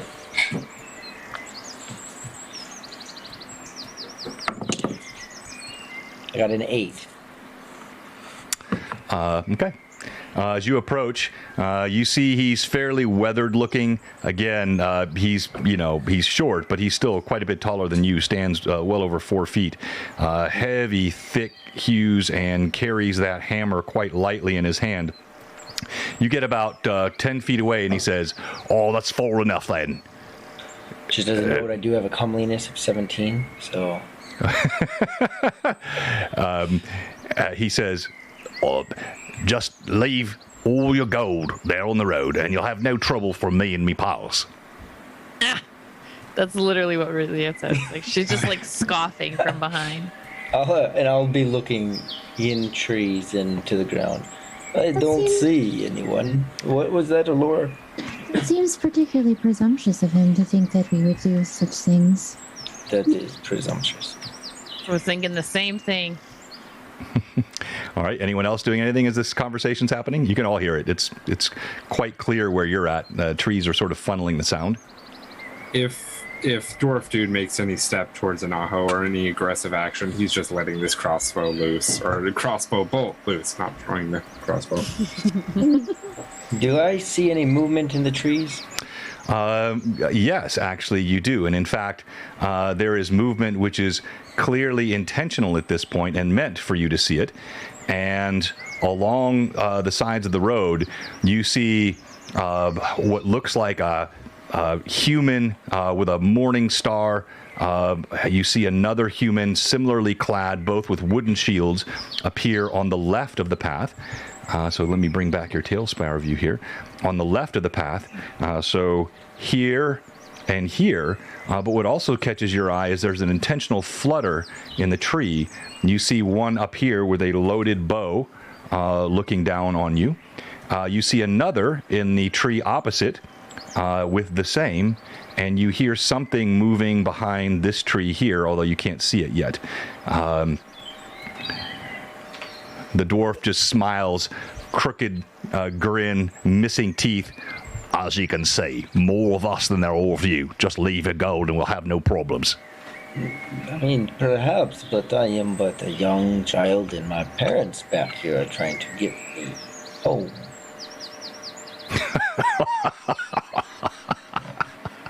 Cheeky little bastard, aren't you? I'll give you one more chance. Leave your gold. You can pass on freely. If not, we'll take it. I'll reach into my pocket, clearly into like a coin purse. Just take a couple steps back and grab a handful of coins and go, "This is all I have." And I'll take a couple more steps back, knowing Rizzy is back there, and I'll throw just a handful of copper at his feet. Well, I don't think we have anything. All right. Anyone else doing or saying anything? Rasmus will look to Rizia as he has started to approach. Do you mind if I try and take a,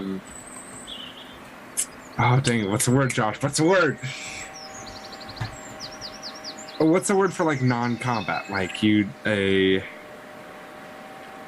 Different approach. Non-lethal. Diplomatic approach. Diplomatic, thank you. Diplomatic. Thank you. Yeah, so Laura saying diplomatic. Yes, do you mind if I try and make a diplomatic approach?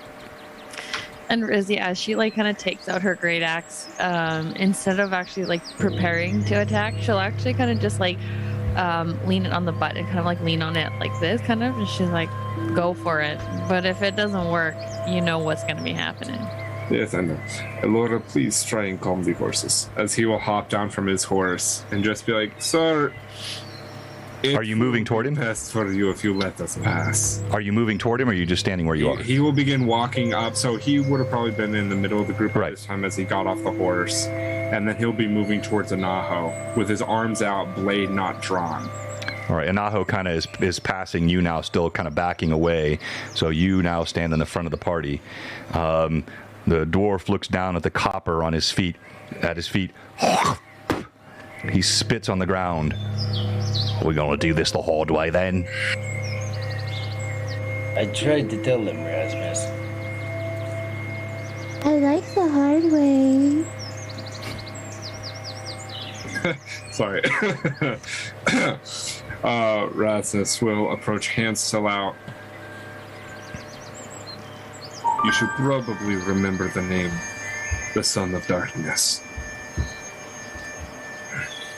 He will breathe, and out from his body, like seeping smoke, will billow that of Rasputin coming out from above him, as he'll try and step more into the shadows, and moving from shadow to shadow of the trees. As he'll step, and the large body of Rasputin will grow out of him, and the dark eye, black as obsidian, will look out at the dwarf. Leave, and I will not eat on your bones. The dwarf staggers back. You see the men gasp. You hear the bowstrings pulled taut. They seem to be wavering on the edge. I'd like you to roll intimidation. Come on, Josh. I get a bonus to intimidation for something that I'm trying to find right now. Come on, which D20 will not screw me?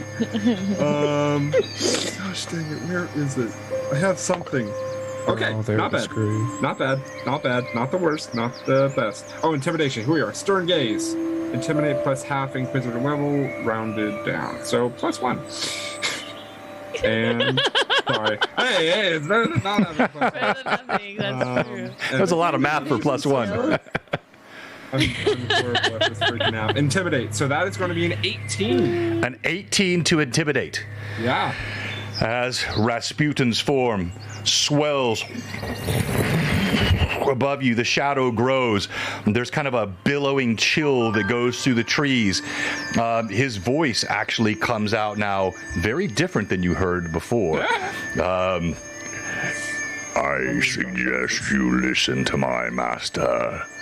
As he says this, the dwarf lifts his hammer, and we go to break. All right, so come on, Blue Box here. Thank you so much for being with us. Thank you for all those that have joined us. We've had several new follows. Thank you for the couple of raids that we had. We still have lots of gaming to go here. We'll see what happens in this confrontation along the road. The party has been waylaid off times upon the road. They've seen humanoids. They went through originally an ancient battlefield. Where they were haunted by undead at night. But of course, bandits abound, humanoids abound. They are in the lawless lands of the Eastern Flness. Under the rule at one time of Ivid the Fifth, the Great Kingdom has fallen. They have left Relastra, but they find a shattered land filled with danger all around them. And so now we're going to go to break. It's going to be just a few minutes in break. We'll talk about our giveaways. We'll talk about a couple of our sponsors, and we'll be right back to the action. Stay with us. Stay tuned. Get a friend to join. Blue Box will be right back. Oh, John. Mwah. Mwah. Voice. You were so disappointed. It was terrifying to me to hear that. Yes. It's like, you're like 10 feet tall. What the? Well, he has the obsequious obedience voice to his master, and then he has when his master wants him to be intimidating, he knows what to do. I love it. Incredible. Blue Box will be right back. We'll leave the mics hot as we always do. You may get a chance to chat with some of our cast during the break. And thank you for all of our friends being with us tonight. Josh, I want my copper back. Yeah, trust me, this dude. So I think I'm actually going to start. Yeah, wait for John to take off the headset. I think Rasmus is like just being tired of getting all this crap and waylaid time after time after time. He's going to try and start spreading the name of the Son of Darkness. There you go. Because like he's going to be using it for good now. Whether those of the dark actually want him to be it, not saying yay or nay in that part, but. That doesn't sound familiar to a couple days ago. Nothing to a couple days ago, where they literally called him the Son of Darkness. Gosh. Okay, I'm gonna hop off for a second. What? I'll miss you. Yeah, I'm gonna go too. My dog needs out.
Hey.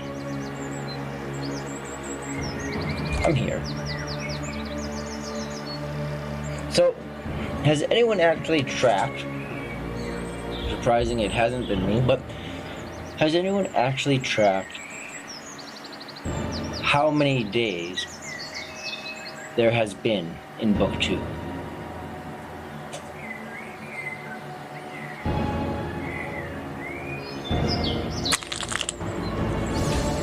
I'll type that for you guys too.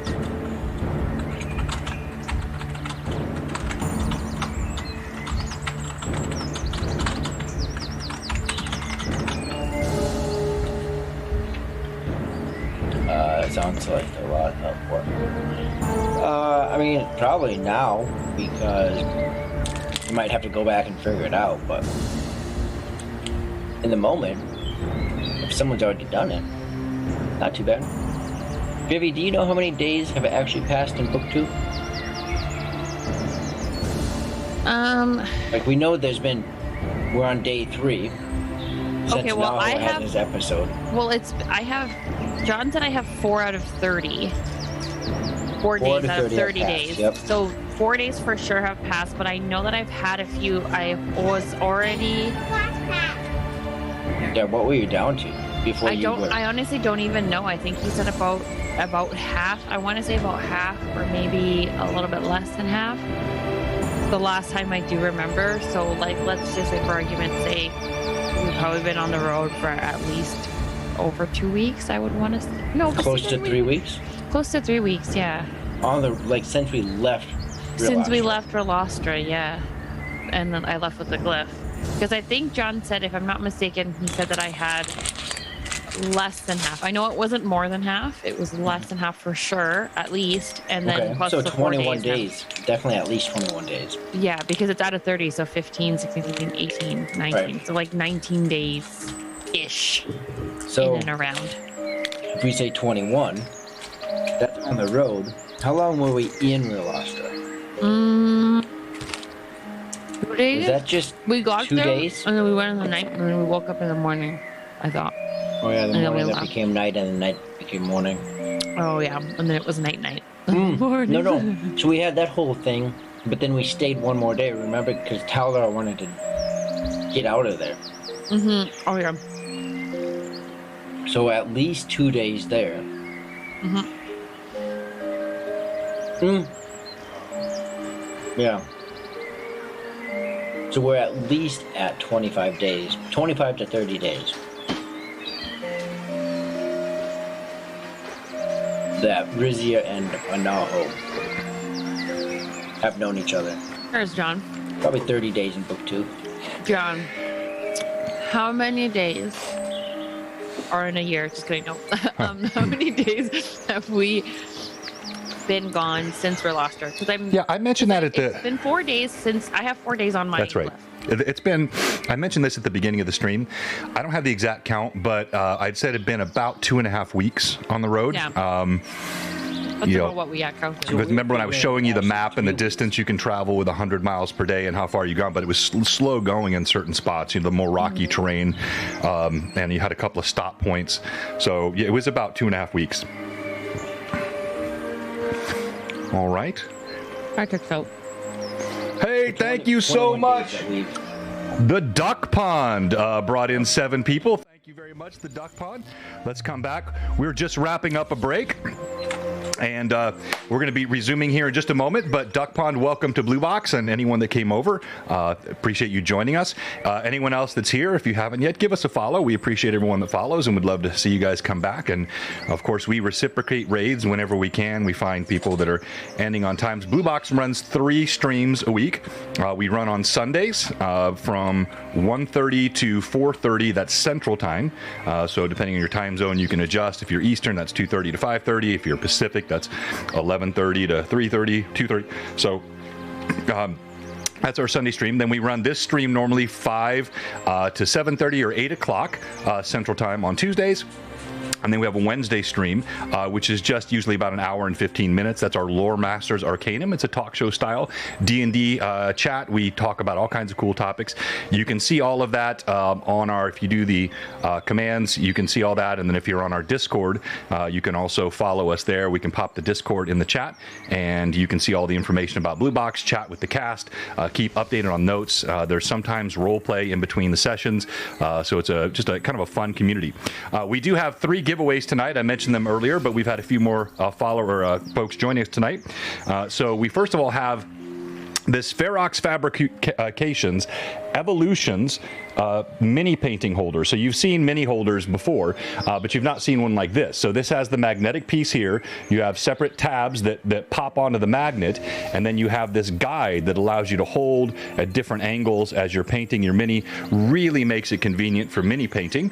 And this one is, of course, laser engraved with the Blue Box logo. Thank you so much, Toriano. So we have an advantage, or a +1 rather, to Teliadir. We have a +1 to Rasmus, a +1 to Rizia. Thank you very much, Toriano. Then tonight we're also giving away this lightning source reprint of the original chainmail. So this was before D&D. This is as old school as it gets. This is Gary Gygax's original with Jeff Perrin, which was the chainmail rule set. We're going to be giving that away tonight as well. All right. I did mention that we talk about a couple of other sponsors. I talked about Trollord because they rated us, but we want to talk about Cowboy Hob. Cowboy Hob does all the incredible artwork that you're seeing tonight, all the character art that you see rotating right now on the right-hand side of our screen. This is all done by Hob. She's got Teliadir's artwork almost finished. She's doing the coloring now, so that should be up by next Tuesday, and I'm sure it's going to be absolutely awesome. She's also going to be doing all new artwork for our Trollord Games World of Aired campaign that will be starting on Sundays here, coming up just a little bit later this summer. And Cozy Gamer, I'm forgetting someone. Who am I forgetting? Dude Mantic? Did Ferox? Well, I guess I didn't really talk about Ferox as a sponsor. I just talked about the giveaway. So Darren at Ferox Fabrications, he makes all kinds of cool stuff. He does wet pallets. He does dice holders, wood dice holders. He does DM screens. It's an extremely talented creator, and you can click the link and you can see all of his stuff. He's got a shop online. You can even just Google Ferox Fabrication. He's got a fully built out website, and we appreciate it whenever you go to our sponsors and check out their stuff. We only sponsor stuff here that is kind of stuff we like to play with, so it's real D&D quality stuff that gamers will appreciate. And so thank you to all of our sponsors tonight. All right, back to the game.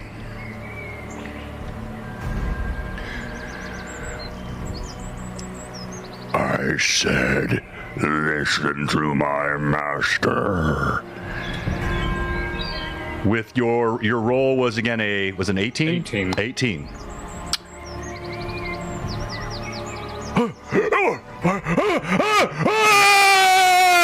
You see they all turn.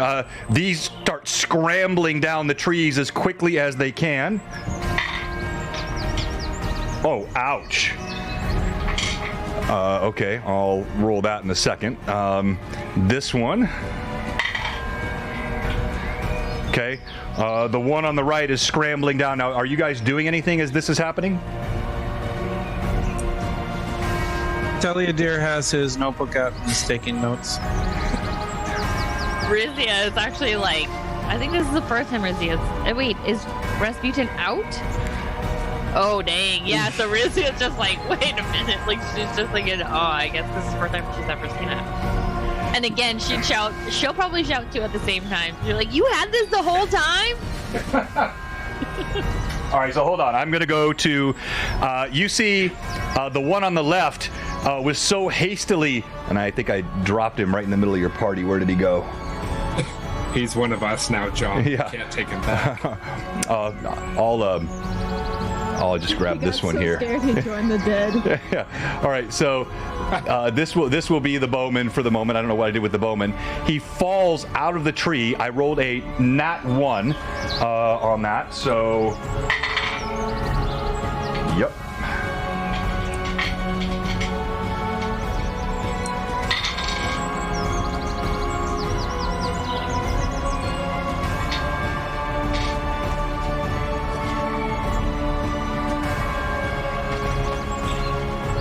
And during this, John, I'll be using my study target feat for the dwarf.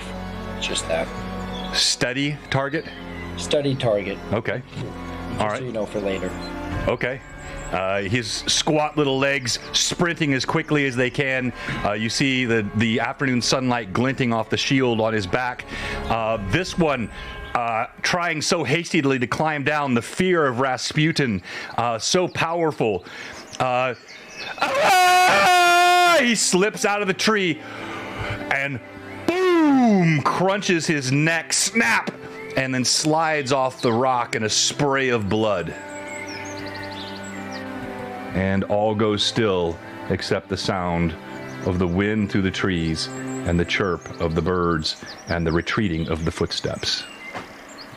Now, any chasing before you go? Any chasing going on? Any firing at the retreating? Or are you letting them run? Sorry, it's like the main guy, the one who was like talking. Is he still around, or is he still? No, that was the dwarf I just referred to. His little waddling feet with the shield on his back. He's here now. So he was here. He is sprinting through the trees. Away like she'll shout at him. She'll just be like, leave us your gold and we won't chase after you. Okay. All right. He's out of sight now, but yeah, he certainly could have heard you. All right, now back to you. She definitely shout loud enough. Rasmus, back to you. Rasmus will turn around towards Rasputin. I know. Can I chase them? Can I feast? We will go over to that one, and we will feast. Thank you, friend. You have helped me once again. As he will call Rasputin back.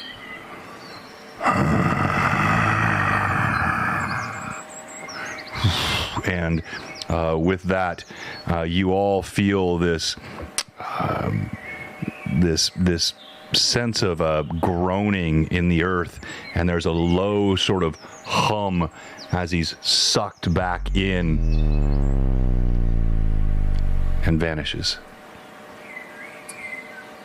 And Rasmus will just kind of put his hand up to the party. In the moment, as he'll walk over to the body of the one that fell and died, and he'll just shake his head. I didn't want to let you. Wrong button, sorry.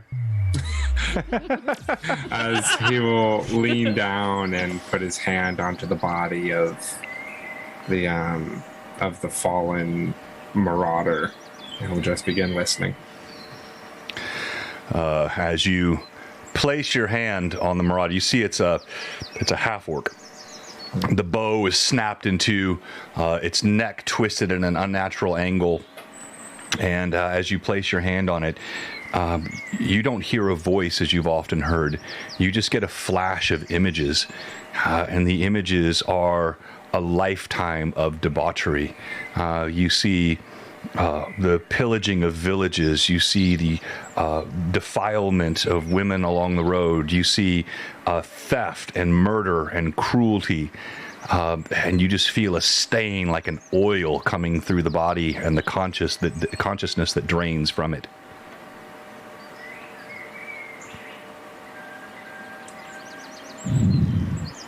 And not defining. Rasmus will then come out of that. Pass on. And be better. Hopefully in the next life. As he'll stand up, wipe his face, and walk back towards the party. Laura, how are the horses? They seem fine. Good. As he'll go and try and resaddle his new horse, or his Norse.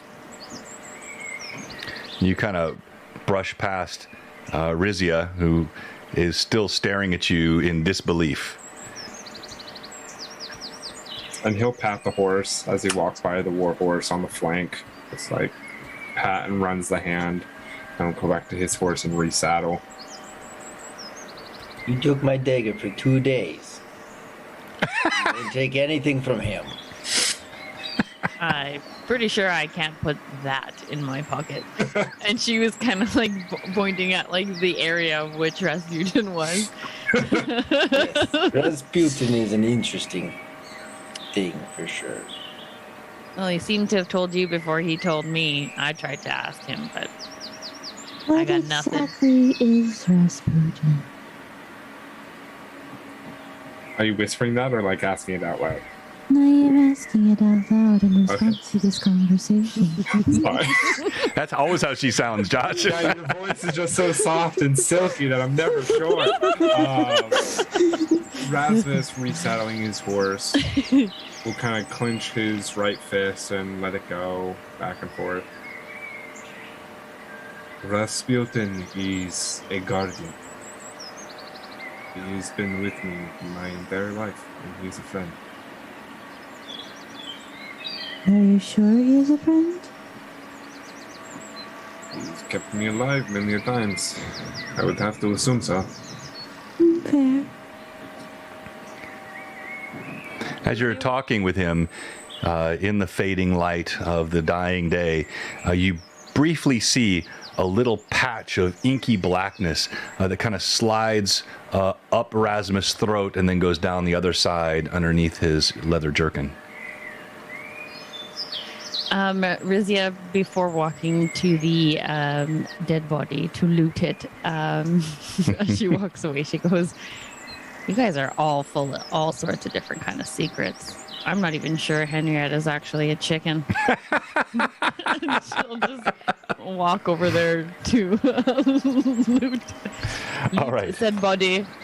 You search the dead body. You find the broken bow. You see the same thing I described earlier, that horribly, awkwardly bent neck, blood seeping from the mouth, brains partially splattered on the rock, wearing a tattered leather jerkin, an ancient-looking cloak with holes in it. The bow is broken. You do see a short sword strapped to his side in an old leather scabbard, and you see a pouch on his belt. I'll grab the pouch. Okay. You cut the drawstrings off of his belt, and it's not particularly plump, but it's not sparse either. You can tell there's quite a few coins in there. Okay. She'll immediately dump them out in her hand and start counting them. Okay. As you count them out, you find inside the pouch there are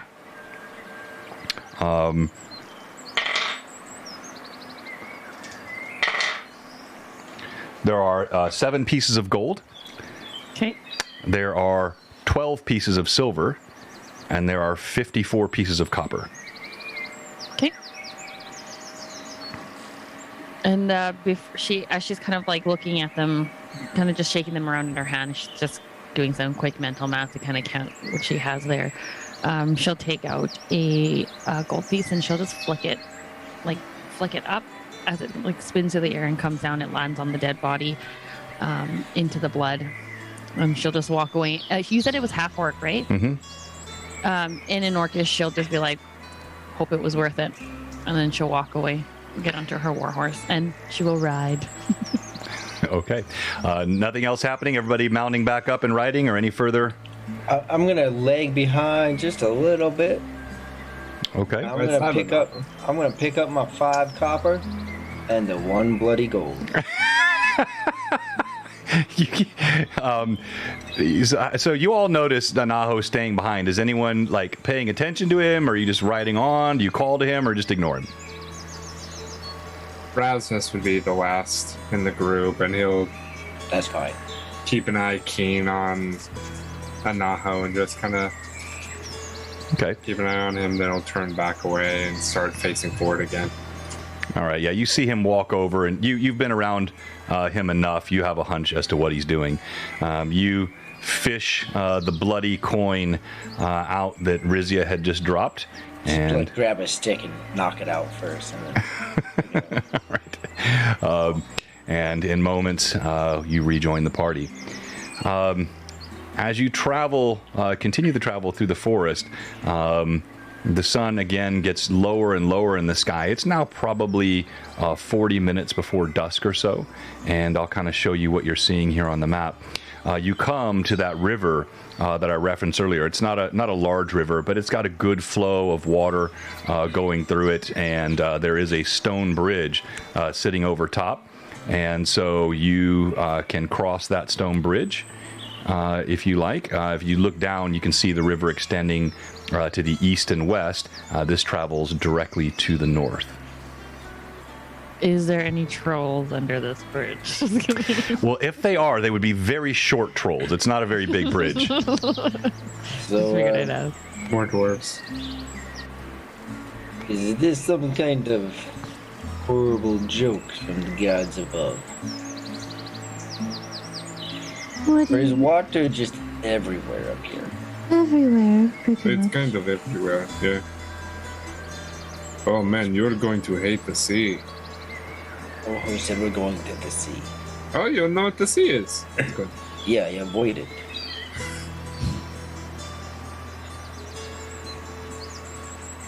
Yeah. Just I'm don't, not- don't look down in your eyes. Hmm. Look straight ahead.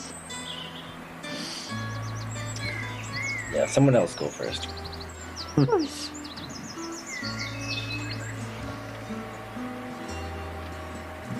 You cross the bridge? So who's Rizia will go. Yeah. All right. First. Laura will be right behind her. All right, Rizia, Elora. It's an old bridge, but it's quite sturdy. The cobblestones neatly fit together, sort of counterweight, providing the integrity of the structure. You look down into the clear flowing waters of the river. You cross, and soon you're staring back at your comrades on the other side. Perfect. It's not booby trap. As far as I can tell. And she walks over it. All right. So we know Anaho has trepidation. Is anyone else crossing, or are you guys just watching? I'd just be following. I mean, Yeah, Rasmus, once again, back of the group, he'll kind of wait for Anaho and be like, come on. I lived for so long and never had to deal with this stuff up here. Now I'm with all of you, and it's everywhere. I know, we're just a bunch of, well, causes of doom and destruction and awfulness and doom. She calls across to you from the other side of the bridge. Difficult to tell if there might have been a hint of mocking in her voice. She's good at that. You can hear it in your ears, and it's terrifying. Yeah, It's a whisper. Rasmus, you got some kind of cloth or something? I've got my shirt. I don't want your shirt. I don't want to give you my shirt. That's unfortunate. I'll give you my shirt. Not really, though.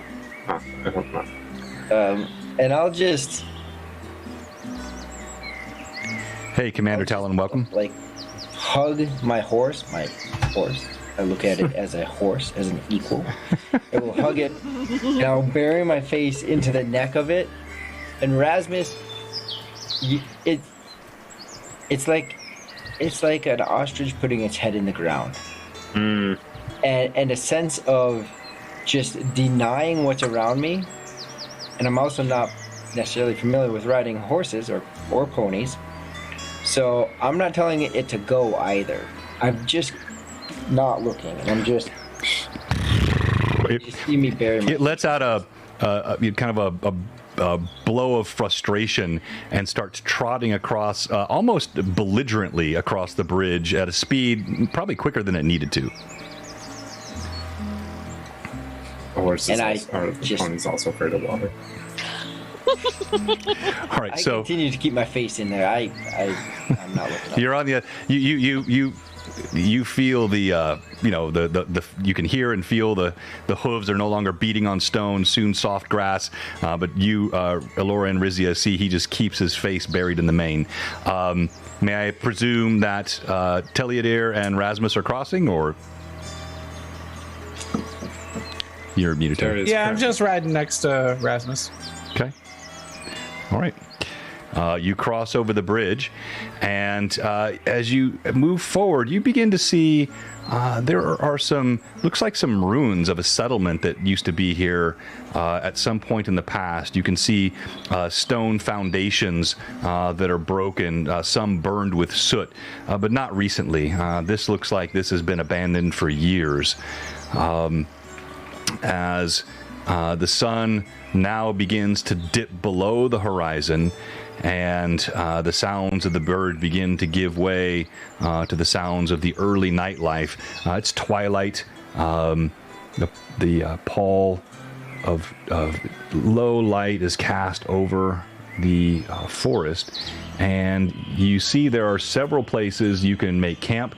There are rock overhangs. There are actually some spots among the ruins that look like you could find shelter. So, what do you do?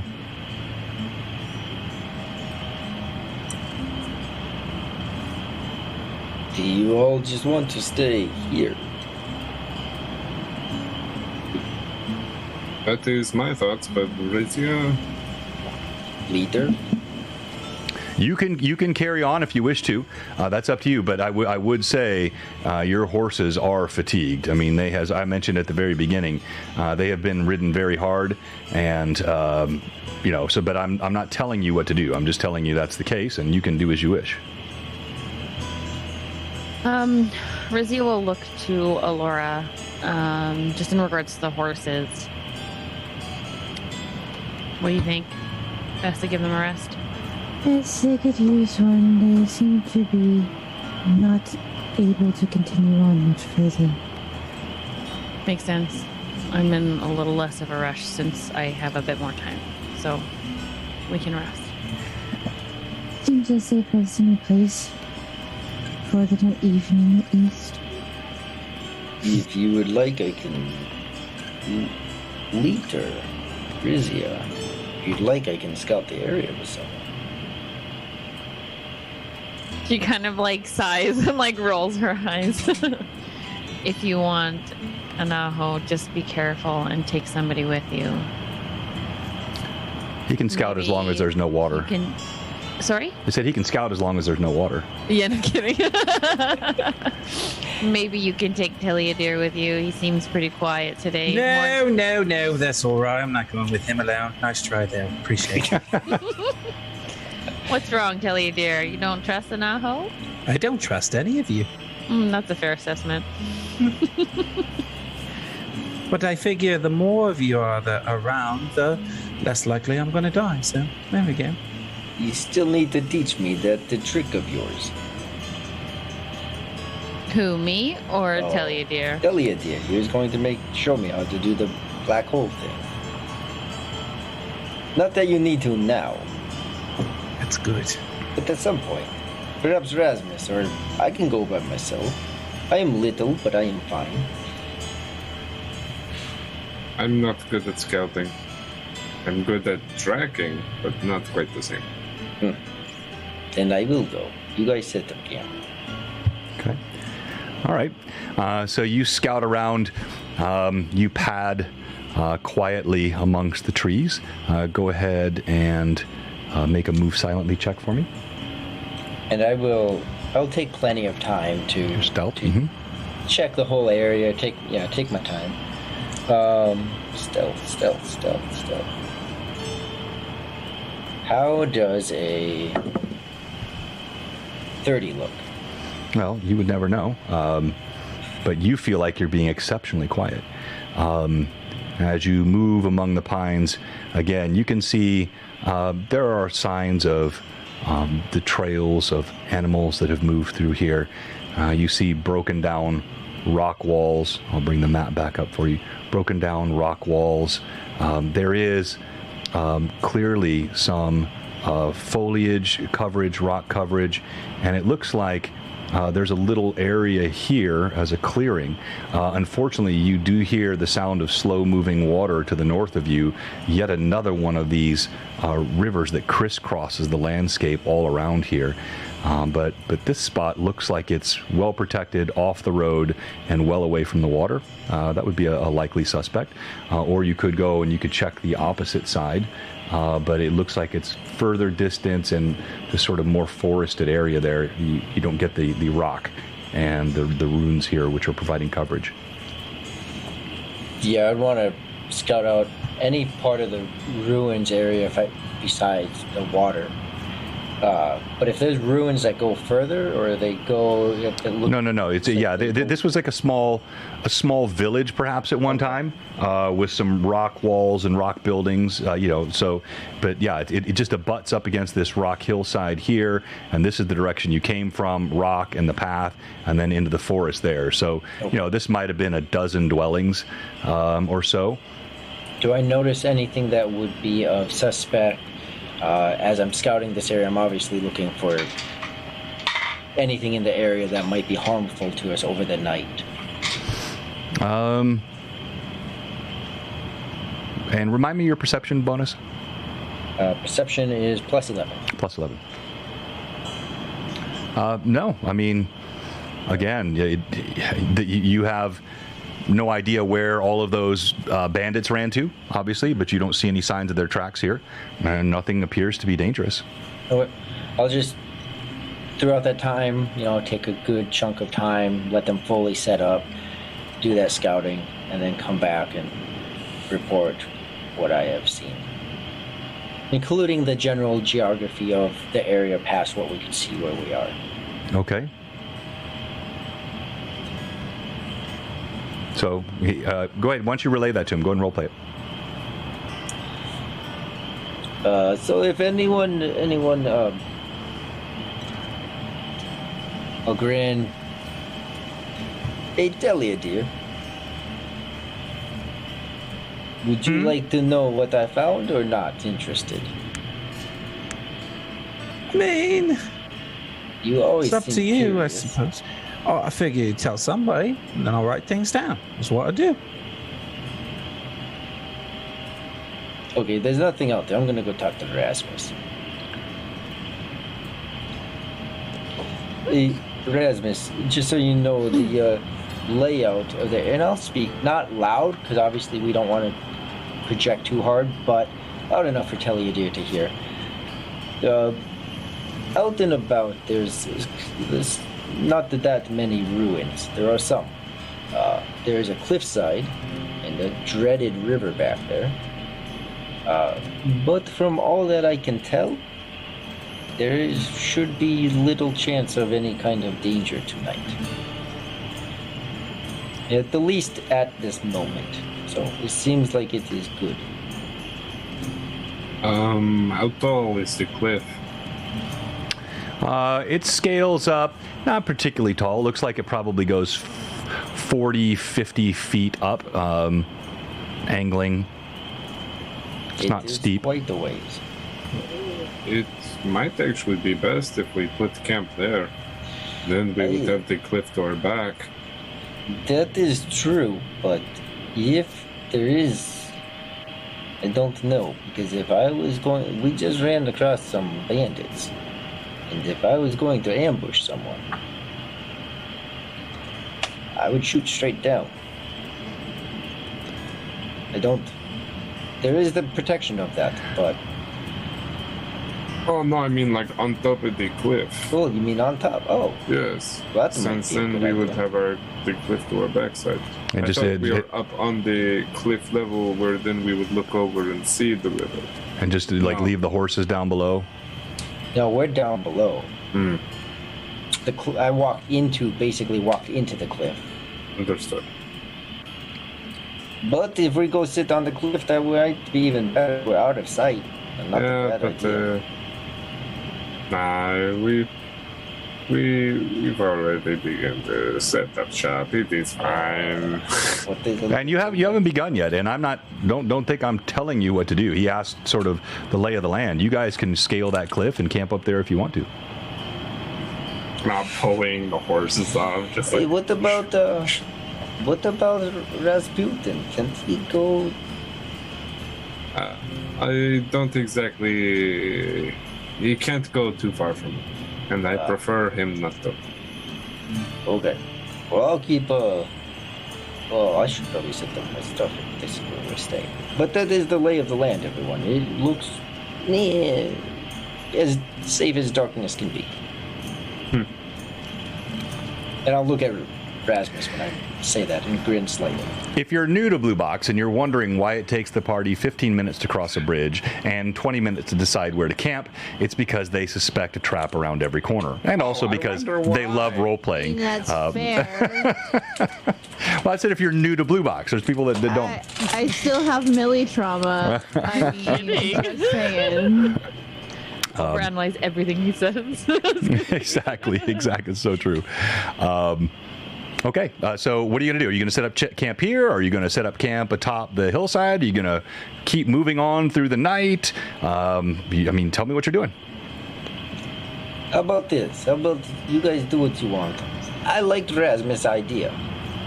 I'll go scale. I'll go up there, and I'll watch over all of you and keep you safe. As long as it doesn't rain, I'm okay with that. Yeah, no, I'll stay down here. Never mind. And I'll just start setting up my stuff now. Yep. Okay. All right. You guys set up camp, and thank you, Mad Cam 2, for the follow. Fire or no fire? Is it cold? No, it's not. No, it's not. Would it be cold without a fire? No, I mean, no. It's summer. There'll be a little bit of chill. The main thing you've enjoyed is the ability to boil water, soften rations. You can kind of splash, and you've done this a few times.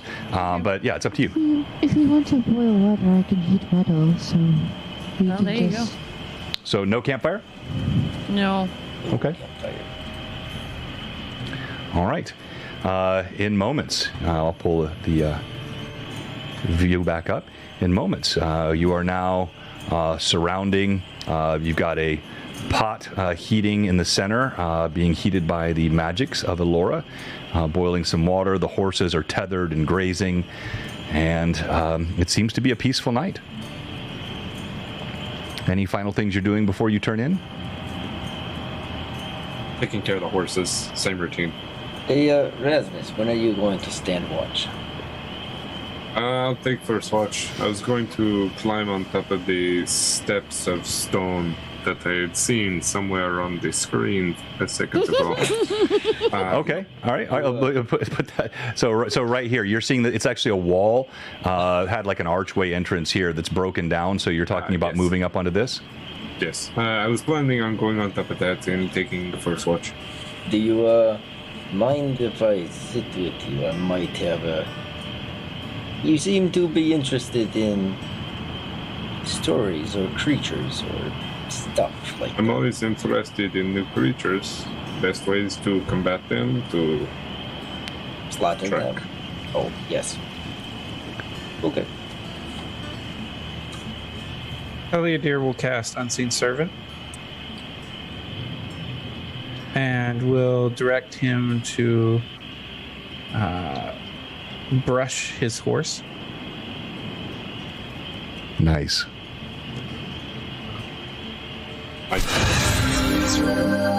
Your invisible servant moves over, and suddenly you see the mane moving and being brushed out. And everyone roll d20. Yeah, thanks for the question, Mad Cam. So yes, is this the moniker comes from the original Blue Box Expert set, which was one of the first things I started playing with back in the early 80s. I actually started playing in 79, but started using that in the early 80s. And we do play old school style of D&D here, but we use all of the latest technology. We use minis and terrain and different sound sets and music and lighting and VTT. So it's sort of an alloy of the OG gaming style with all of the cool new things that we have in 2022, and thanks for joining us tonight. All right, what was the rolls for everyone? At a 17. Okay. All right. 4. 7. Rolled a 3. Nat 1. All right, Josh. Yeah, of course. As you are walking forward, kind of you take care of your horse. You are confident. You heard something snarl, sort of over here in this direction. kind of back where you guys came through. Here's where the path was. You heard something feral snarling here. His head is kind of going to tilt up, look over Anaho. I heard the snark, as he will just kind of move forward and running up the slide, not steps, but the wall, running on the incline. He'll have his crossbow out and will kind of run up that side and be looking down. All right. I'll immediately follow along the wall, staying out of sight. Elora, you heard nothing, but you did smell something sweet in the air, but not floral, not the sense that you love of nature, but something different. There's a strange smell in the air. Sweet, but not nice sweet. You wound me. You hear a voice coming from the shadows. No. Don't you ever say it, John. Surely I know you do not mean the things that you say. You cannot think. You cannot possibly believe that the colognes of Yashtax are not the most intoxicating things you have ever smelled in your life, lady. And as you look over, you see, you see a man. Did I not just joke about that before earlier? Totally Did you? 100%. Did you really? When you were talking about the random horse in the middle of the field in the group chat, I literally said, and then you smell cologne. Did you really? In the nose. I 100% did. You had that in the chat, in your chat. You look over and you see sitting atop that little archway where there was nothing before. There is a man clad in the most garish garments you could imagine. He's got a flagon in one hand, and you can see there he's got rings on every finger on the other hand. His hair is slicked back tight against his scalp, and he has a smile with bright white teeth gleaming even in the moonlight as he waves his bejeweled hand and says, "It is my pleasure to meet you as much as it is your pleasure to meet you, or meet me. I am Yashtax." And he hops down off the wall. You have heard of me then? Let me get a closer look at you in the light. He kind of walks forward. Anyone doing anything? Josh, you're hearing this from behind, but you're still confident you heard that snarl. He kind of shoots a glance back, and seeing as he's with most of the party, he's kind of going to leave that and keep listening, but he's going to have the crossbow out scanning. And John, I would be on the ground next to the wall, on the side of the party. But okay, all right. So you're on the you're Josh, but on the ground. Okay, and Rizia, you see this man, his garments and jewels flashing in the moonlight. He glances over at you, and he kind of does a little bit of a taken aback. The pleasure is mine, milady. And then he walks straight toward Elora. Ah, enchanté. I appreciate it. He holds out his hand. What does enchanté mean? I do not understand this language. This is one of many things that Yashtax can teach you. And he holds out his hand. And she kind of like limply grabs like his like finger and kind of shakes it. Like she's not really sure what to do with it. He kind of looks at it, he shrugs. Well, I could not help but notice. You were waylaid this day, and as Yaj was preparing to charge into the fray to your aid, something I could not see scared these bandits away. It was remarkable. I could not but miss the opportunity to meet you. All right. Why do you smell like that? This is Furiandish cologne. It is some of the most expensive in all the Flaness. It is known to be the felling of more than one of my lady companions. And he says that without a trifle of irony in his voice. Maybe a little less to do you a little good. I have heard that the senses of your kind are attuned to scent. Perhaps it's stronger in your kind's nostrils. It's burning my nose. He laughs. You kill Yaj with your jests. You are both powerful in combat and also quite a humorous group. So, what brings you here into this bleak land? I don't normally meet such refined company here. Death mostly. What'd you say? Death mostly. That is, I'm afraid, the nature of this place. But why would you come here to begin with? In that pause, in that moment, Teleodir will move his hand, say some words. We'll cast Prestidigitation to soil Yash talk so the smell goes away. Yes. so Wait, what sort of soil are we talking about? Just a combination of dirt and mud to remove the stench. Now, okay, yeah, you can do that. You also know that you could use the Prestidigitation to simply remove the cologne, but you're putting mud and dirt on him. Okay. Yeah, he's talking to Alora, so.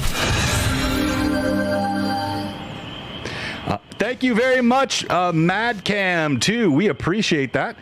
Those gift subs, very helpful, and congrats to all those that receive them.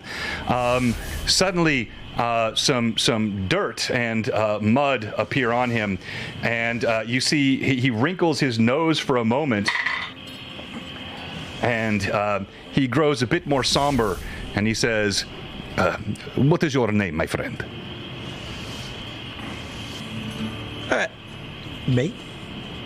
He's looking dead at you. He saw you speak the word, make the motion. Right. Me, I'm Teleodir. Teleodir. It is very common. I've seen this among the women.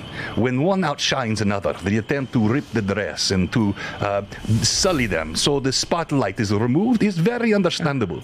Yaj is used to threatening his lessers, and I can understand your jealousy. But please refrain from such puerile childishness in the future.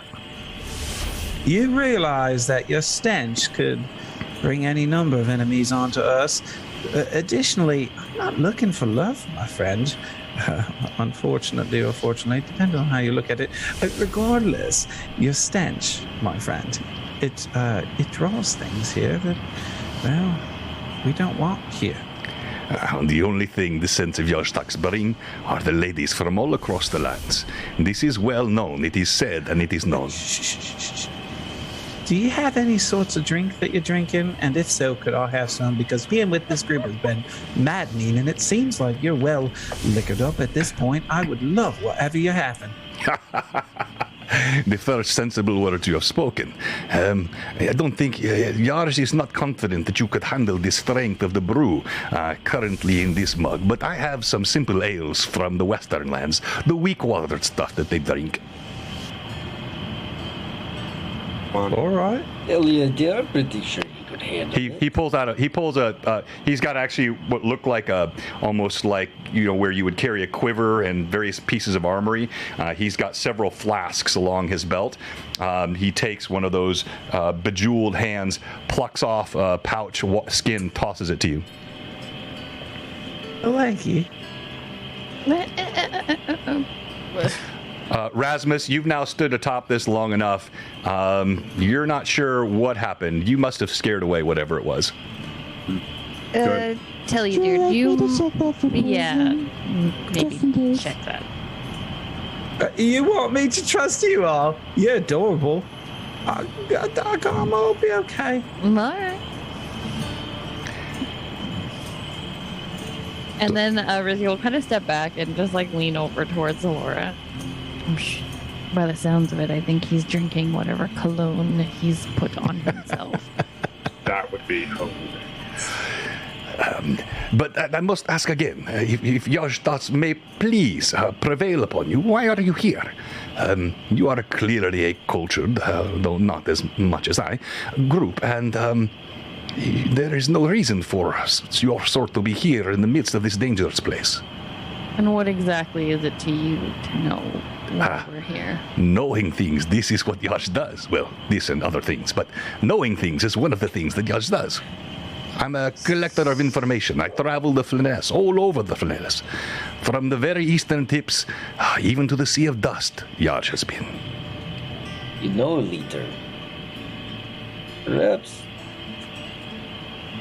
he knows enough. He could help us out with some information, show us things on the map that you have as the leader.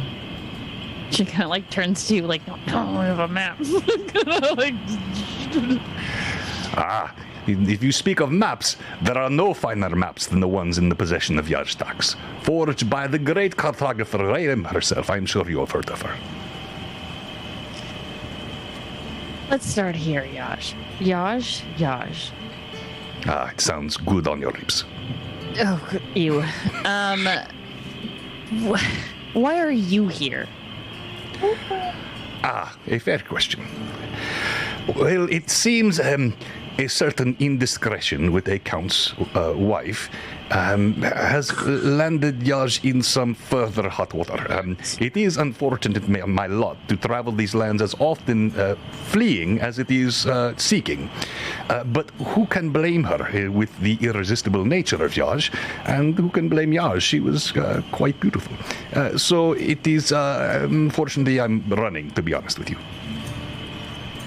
Okay. And you need us for what? Oh, I've not said I need you for anything. I was curious. I saw you frighten away those hardened killers, and well, you're interesting to Yash. Now I have answered your question. Answer mine. And she'll just like pull her hand up and like pull it down. Show him the glyph. You've been around? You know what this is? I'm afraid you have me at a disadvantage. Yash has never seen this. Is it some sort of tattoo from the southern lands? No, not necessarily. Something a little worse. Tell me, Yaj, you've been around? You've seen a little girl? And she'll begin to give the description of the spider.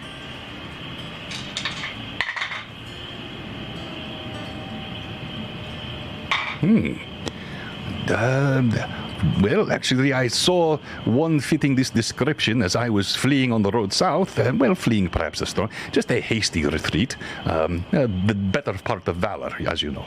And I did pass a small company, perhaps 5 on horseback. One seems to fit the description. Yaj did try to speak with them, but no, they would not speak with me. Do you remember how long ago you saw them? This would have been 2 days. And in what direction was that? As I said, Yaj was fleeing south. They were heading north. Okay, cool. Thanks. Now, the answer to my question, if I may. Why are you here? I showed you why I'm here. Well, perhaps you could elaborate. This means nothing. I'm here. You know who Drax is? He kind of wrinkles his face. And for the first time, even when Teliadir soiled his garments, you saw a flash that was quickly covered. But when you mention that name, you see the levity drops from his countenance. There is no one in these lands that does not know the name of Drax the Invulnerable. And his vile fiend sage. A blight upon the land. Well, that's why I'm here. I don't have a choice. I gotta go do this, or I die. I do not mean to pry, but if you don't wish to tell me, I understand. But what do you mean, go do this? Do this. Retrieve an item for Drax. You are couriers. He taps his chin. You remind me of friends I met to the west. Where are you headed precisely? Do you have a map? We're headed north. Is she always this recalcitrant? Where in the north are you headed? Where am I headed in the north? Damn. On the map? I forget what it's called. Okay. Lydia thinks really hard for a second. Racks her brain. So you had a spot on the map that was sort of in the midst of the Raker Mountains, up high in the Raker Mountains. Do you relay this information to him? Vaguely, yeah. She'll just kind of say general vicinity, north, in the mountains. The mountains to the north. We could only be speaking then of the Raker Mountains. He taps his chin. And you say you have limited time. And she kind of looks at her hand and she gauges it. Yeah, about like 15 days. 15 days. Then this is not good for you. You don't say. The terrain gets more and more difficult further north. Your travels will be slower. Do you suggest anything? Well, it is that possible that Yaj may have an idea. But perhaps we speak of it in the morning. I seem to need a bath. Oh, you don't need a bath. Just ask this guy. What I don't understand what that's supposed to mean. Dear, he can clean you up. Not like in that way. I was covered in blood everywhere. He cleaned me up. Magic. I did clean him up. And when he says it, you see him cast 2 spells over the alcohol that was given to him before he takes a drink. Okay. What two? He cast Detect Magic and Detect Poison. Okay. You find neither magic nor poison in the drink, but you do sense several smaller magical items on the person, because that's going to give you a 60-foot radius. Oh, yeah. On that, on the person of Yaj, and you also sense 2 more powerful sources of magic. He chuckles. There are many ways in which Yaj can kill a man. Poison is not one. That is a coward's way. I agree with you there. Well then. That being said, Rurizia will take out the map. Why not wait till morning? If there's a way to show him to get there faster. Well, since you are asking, you inquired as to why Drax needed you, or Yaj needed you, and Yaj was saying at the time correctly that he did not come to you because he needed something from you, but it was your ability with those bandits which caught my eye. As I mentioned, I am fleeing. The Count, he is still chasing. There is an opportunity for us to assist one another. I'm all ears. In payment and punishment for a night of indiscretion, he has commanded me to infiltrate the city of Spine Castle. And all of you can roll knowledge geography. And if anybody in total has more than a 17, let me know. Nope. I rolled a fat 8. got him. Oh. Knowledge, what did you say? Sorry? Geography. Yeah, I got nothing in geography. Okay. 8. Seeing blank looks on your face. 18. Oh, there you go. 18? Okay. Teliadir, you know of this. It's actually it's a large city right in the foothills of the Raker Mountains, kind of in the center of, and here I'll actually pull up a map and so you can see it. And it'll give you context for where you are. He looks at your map. Brizia, and he chuckles, put this child's thing away. And he reaches into a tube on his back, unrolls a long piece of parchment with detailed, colorful mapping. It's, in fact, one of the most detailed maps you have ever seen. And as he unrolls it, he says, "We are here, just a few miles outside of Delric. This is the distance you must travel. Spine Castle is here, at the base of the Raker Mountains, in the center of it." Hang on, we're just catching up on the delay there. Okay. Yeah, I've got to set you guys up with the OBS Ninja. I've talked about that before. We need to do that. Go ahead, Terry. John, you said I detected 2 presences. How did you word it? No, I said you detected several smaller magic items, but there were 2 items in his person. One that is, as you're sort of looking, you can sense it's somewhere in the area of his belt pouch, and then one which is somewhere on his back. So while he's showing us this stuff, I'm just going to say, all right, can you tell us about all the little magic dinks and doos you got on you? Yeah, a gentleman never tells. But perhaps if we strike a bargain, there will be one which will be of interest to you. Now. Oh, so we're just supposed to trust you, and you got a bunch of magic dinks and doos on you. It seems you may have as well, my friend. Well, maybe. Yeah. Yours is no fool and was not born on yesterday evening. So, that is where you must go if you are to aid me, but not there first. Here is my proposal, and it is dangerous, so Jakob will understand if you say no. But it seems we can help each other.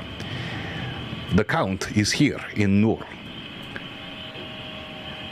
I can send you directly to his palace.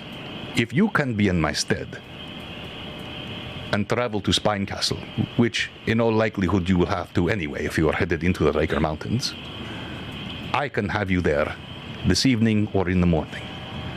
I can take 2.5 weeks of travel off of your journey.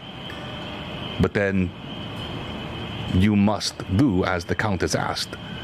This will remove the price from Yaj's head. Well, at least this price. There are a few others. Seems unwise to be racking up so many debts. I'm not sure that's a great deal, honestly.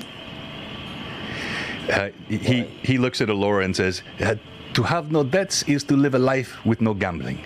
And a life with no gambling, to Yaj, is not a life worth living. Perhaps, but there are other chances you can take that don't involve getting debts on your head. Yes, but they rarely involve the nobleman's wife, which is such a pleasant and engaging entertainment. Perhaps you let your eyes stray too much, friend. This has been said to Yash before, but I must assure you, it is not my eye. It is always the eye of they. They come to Yash like flies to honey. So you have no ability to control what you do with those eyes. Must be a very tough life you lead. he kind of knots his brow a bit as you say this, and you are saying something, shiny little man. Yeah, just that, well, 2 things. One for you in particular, but we can wait on that. I have something you might like, and that you might really like. But tell you, dear, why not a good idea? If we've traveled for 2.5 weeks already, we're going that way anyways. But we get there sooner. Why? I believe Alora puts it best. There's no reason to put a debt on my head right now. I'm here to view you and anything else that comes around. It's been most enjoyable, but honestly, I enjoy not being beholden to other people. I understand it's your lifestyle. I remember, but that's not me. Yarge, are you saying that the debt would come off of you and placed on us, or we are simply doing the task to take it off of you? This would be a matter to discuss with the Count, but if Yar sends you there, Count Dunstan is not an unreasonable man except when in the throes of crimes of passion. It would be my reasonable guess, and Yaj will not lie to you, so I will tell you I don't know for sure. The debt would not be placed upon you, but you would be bound by oath to do this in Yaj's stead. It is not an easy decision, and I understand your querying and concern. I will give you the evening to discuss it, and if you are not of interest, then Yaj will move on and flee quickly south before the guards catch me. One more question. If we get there, you take us. I don't take you, I send you. To the Count. In the blink of an eye. Be going with us. No. If I am seen by the Count again, I will not live the 5 seconds it will take his guards to discharge their crossbows. But do you have a means to get us there? Ah, indeed. I can have you there in the blink of an eye. Okay. Please, my friends. Here. And he detaches another flask. This might be more to your liking to keep you warm in the evening. Though it's summer, the air gets a bit chill. And he sets the flask on the ground, and he moves back up toward the runes. Anyone saying anything? Rizzy will follow him and just kind of a little bit away from everybody. She doesn't really care if anybody wants to follow or listen. Okay. Are you following, Anaho? Yeah, because I still have something to show him, so yes. Oh, okay. I'll let you have some distance, but yes, I'm still following. No, that's fine, yeah. Yaj, thank you for your offer. He stops and turns around. It's one of the first ones I've had where I actually had a choice. And in this situation, I'm the only one with anything at stake. So, if anything, before you leave, take my own word. He looks at you and you see his face softens. This burden, it is only yours to carry. Everybody else has died. Spine Castle is no place for one alone. It would be near suicide. But it seems your fate is had a die already cast. Talk with your friends. We will speak of this in the morning. Thank you. And to your comment, though I speak with levity, never has Yars forced anyone to do anything. And he turns and he walks back up the hill. Okay. Anaho, you see this exchange and then you see him turn. Are you? Yeah, so, Rizzy, are you heading back? Are you? Yeah, I'm heading back now. Right. So I would be facing you because if you're following him, Yep. yeah. So just in a brief moment, as I am, I'll move past you to follow him. Hearing what you've said and being with you from literally the beginning, and thinking back specifically to when we trashed the inn and we were upstairs with the innkeeper, and the decision you made up there, and the stuff he's facing currently. And I'll look at you and just, in this, Rizia, you are not alone. I will go, and then I'll pass you and follow Yash. And she'll just give you like an acknowledgement nod and understand that you're still going to go and do something. So she'll just nod and head down. Okay. So yeah, Yaj hears you following. He gets to the edge of the cliff where it looks like he's about to scale up, and he turns back around. Yes, my little friend. How can Yash help you? Well, perhaps it's mutual, perhaps it's not. But I have a... Do you like relics? Old items?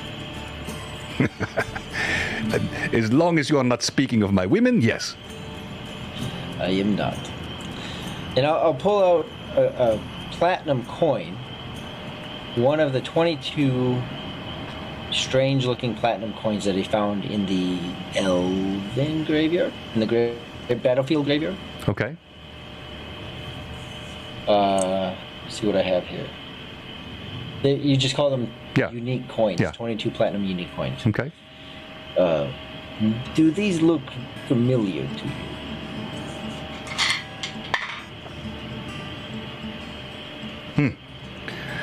He shakes his head. It is not many coin that Yash does not recognize. These look truly ancient, another age perhaps. I confess I do not know what these are. Then perhaps there's value in this for you, and we make a trade to help my companions as we go forward with this. He cocks his head. They certainly look valuable. What manner of trade do you speak of? Well, the individual back there said you have items on you, but perhaps there is something more valuable or useful, or perhaps it's those items. You have at least two of us going to clear this debt of yours. And I'll pull out a second one and go, there are two of them I could give you. He says, I tell you what, my friend. Let Yash see them in the light of day in the morning, when I can study them more closely, and we will see. Perhaps we can make a deal. Then on good faith, take them tonight, and so you can see them right away. If you wish. My eyes get a bit tired, but please, show me. No. Well, so he'll hand them to him, Oh, okay. just gesturing like, take them. Okay. All right. Oh, I see. I'll trust you with them overnight. On good faith, I'll trust that you're not. I see what you're saying. Okay. All right. And then, Yeah, he takes the coin, he gives you a wink, and he starts scaling up the rocks. In moments, the party is back together around the campsite.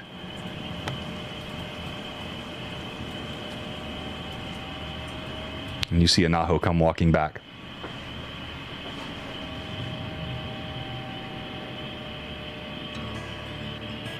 Anaho, yes, I'm sure you understand my position. yes. Usually tall, high, but yes, no, I understand. I'm not going to make anybody go with me. But if you want to come, you're more than welcome. There is perhaps something that I've learned in the last couple of weeks, Rizia. What's that? Through all that has happened, I have encountered experiences I didn't know were possible. People that no matter their size, big or small, horse or pony, they stick together. Even through the darkness of my life. You all seem to, and Rizia, you seem to see beyond that. I do not know what that is called, but it is better than what I've experienced. So where you go, I will go also. Willingly, by your side. And with that, as the rest of the party looks around one another, each trying to read the thoughts of the other, knowing that there is a burden lain upon one, shared as companions, some longer than others, some openly questioning the dangers, as Telliadir rightly does, others struggling with dangers and darkness inside, as Rasmus does. And all along, Allura offers that silky sweet voice like the rose laced with thorns, and clutches Henrietta close to her. And with that, we end Greyhawk Awakening Book 22, or Chapter 22 of Book 2, Book 7, or Chapter 78 of the entire GHA story. And I want to say thank you to all of the players. Well done, and bravo. All right, so let's go ahead and quickly get through our 2 giveaways so we can get everybody on their way. Thank you again for all the folks that have joined us tonight. Thank you for the Mad Chattery. Thank you for the bits. Thank you for the 10 gift subs that came earlier. Thank you, Toriano. We will carry all those advantages over. Each of you got an advantage from Toriano.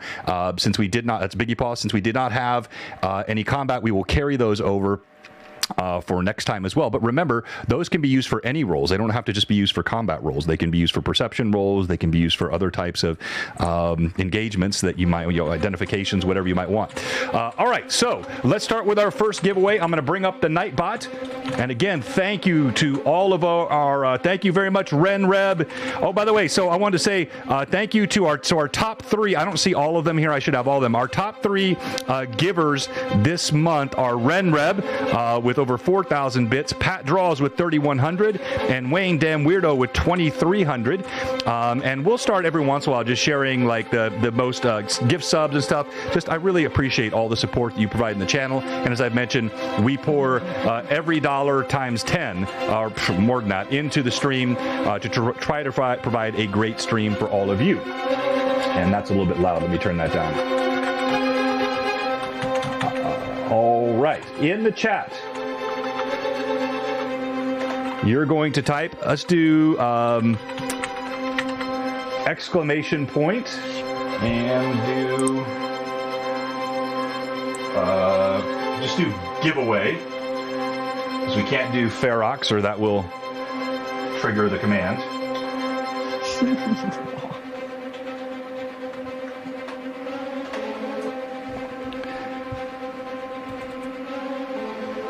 Okay, I see those all popping up. And we'll do this real quickly here.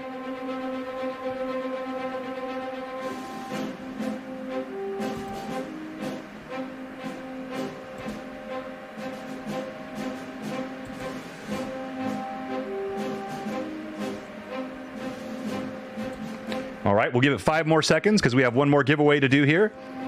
And we got really close to the 80 a second time. We hit 80 once, and then we've been in the 70s. We're sitting at 77 now.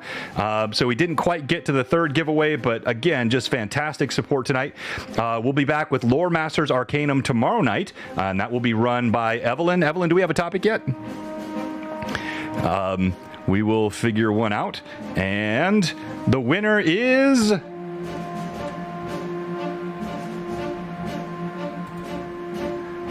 Mayamorph. Oh man, that's the 2nd time in a week you've had a win. Congratulations, my friend. You are the winner of the Ferox Fabrications mini painting thing. Now, if you're not a painter, you can let us know, and if you want to gift that to somebody else or give it to a friend, you can. And if you don't want that because you don't paint minis, then you can gift it to someone else and I'll get you a replacement item. But congratulations again, Tom. And then now let's do our next one here. Hang on. And this will be a different, this will be exclamation point.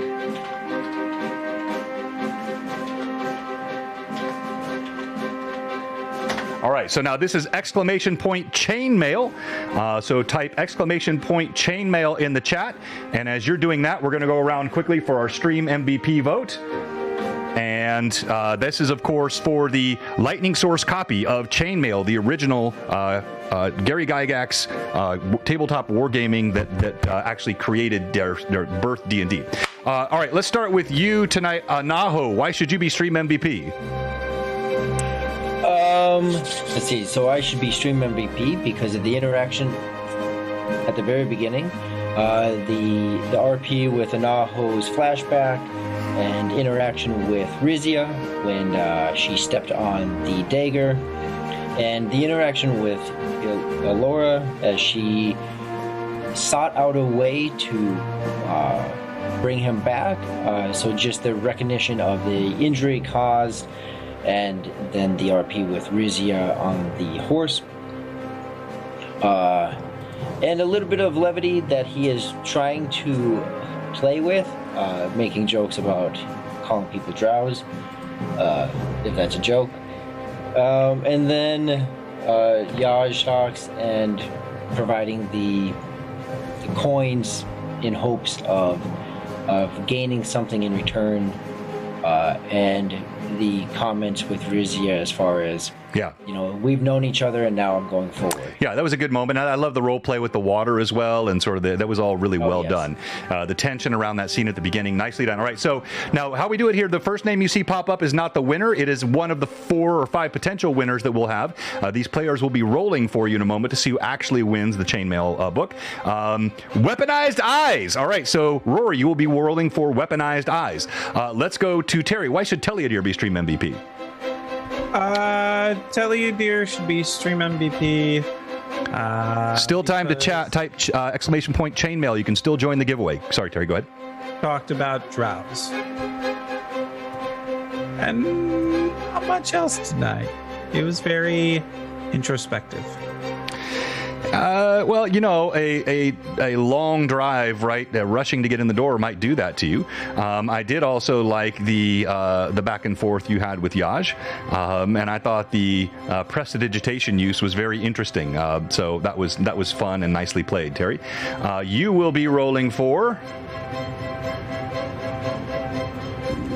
Woden Emriz. Woden actually, I think, was up as a possible winner on Sunday as well, but didn't win. Perhaps tonight is your night, my friend. Woden, you will be rolled for by Terry. All right, let's go to Josh. Why should Rasmus be Stream MVP? Rasmus should be Scream MVP for really trying to get around combat by just scaring these dudes off, just really trying to get us through this whole freaking path without another dead body. And then there was a dead body. He was saddened by that, but was able to listen to the voice of the dead or see the sight of the dead. His roleplay with Allura to get the new horse, and then also trying to heal the already healed horse. Yeah, not much more than that. Well, and I think, tonight, of course, was a session that was filled with a lot of roleplay. There was really zero combat. So there are so many moments of roleplay that can be forgotten when you're doing it for 3 hours. But I thought each of you had, several fantastic moments of interaction with one another, which is, of course, one of the best parts about D&D. So tonight you will be rolling for Pat 66. Let's go, Pat. And I'm assuming everyone's in the chat. I've actually seen them in the chat. I should have asked. Yes, I see Road Nimrus. I know. Yeah, okay. So, all right. Vivi, tell us why Rizia should be Stream MVP. Rizia should be Stream MVP for she had a little RP this session, and then inherently is taking the leader role kind of reluctantly, but you guys keep throwing it at me. I don't have a choice. And seeing as this seems like my mission now, so yeah, I think just interactions with Allura, always just double checking with her, things like that. And then her interaction with Yaj, just like kind of whatever regular banter, but then also like, and saying ew audibly when he was being gross. And then just her RP with him after having like a more serious moment, being like, this is like, I'm the only one who has this glyph. Like, right. This is something. And for the first time, I think for Rizia as well, just starting off in Relastra and then getting screwed over by Spider, and then with Drax, and then this whole glyph thing, she's really had no choice in anything, in any of her decisions. And this is the first time she's actually been able to have a choice. So. Yep. And even when you had choices, like, for example, the old woman on the road, when you didn't do what she wanted you to do, she still made you pay a price. So some of the choices that you even had were illusory at best. And this comes to the question we talked about in our recent LMA. I don't railroad, but that is the nature of the story that's being told here. And this is a story that has a very significant sort of driver to it, which is built upon the villain of the story, at least as far as you guys know, and I think you've handled it beautifully. So well done tonight. And I thought that moment with Yaj at the end was awesome. All right, you will be rolling for Roll for Perception. You're rolling for Terry.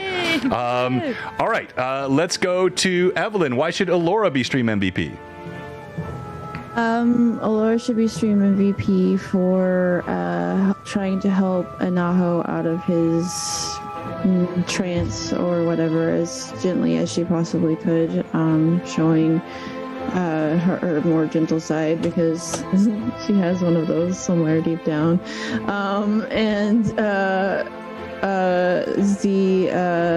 Talking to the horse to bring it back and heal it, and so that Rasmus had a horse to ride again.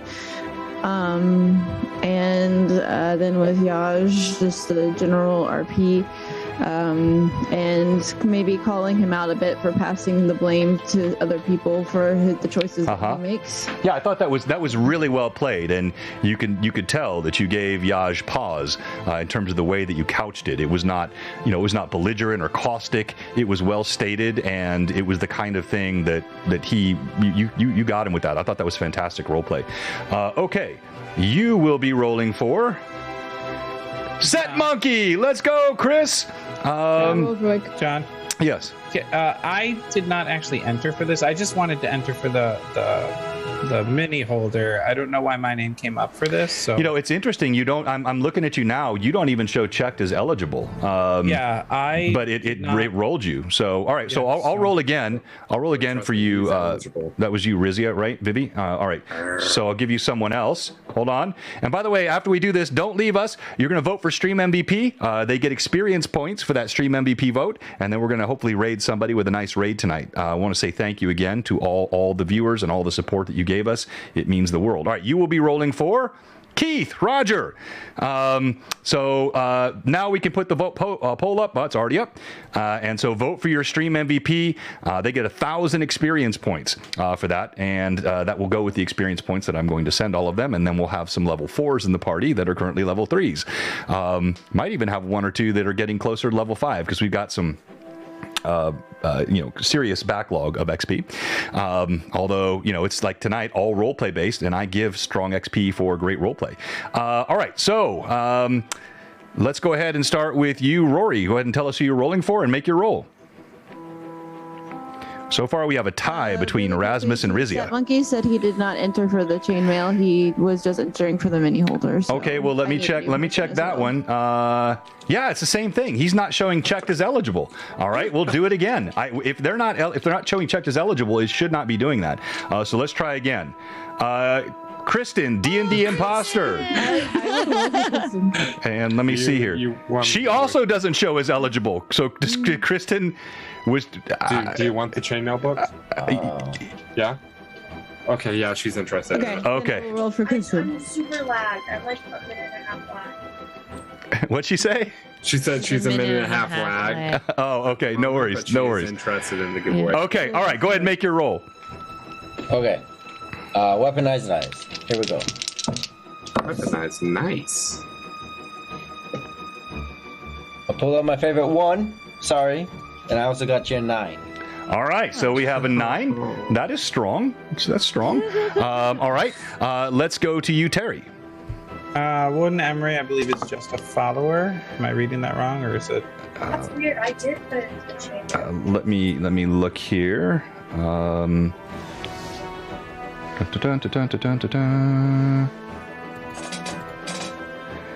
can't see that. No, yeah, just a follower. That's correct. Okay. Not so just a follower, Woden. Ducky dice then, Woden. You're right. Fine follower. Because ducky dice are lucky. Okay, the ducky lucky dice.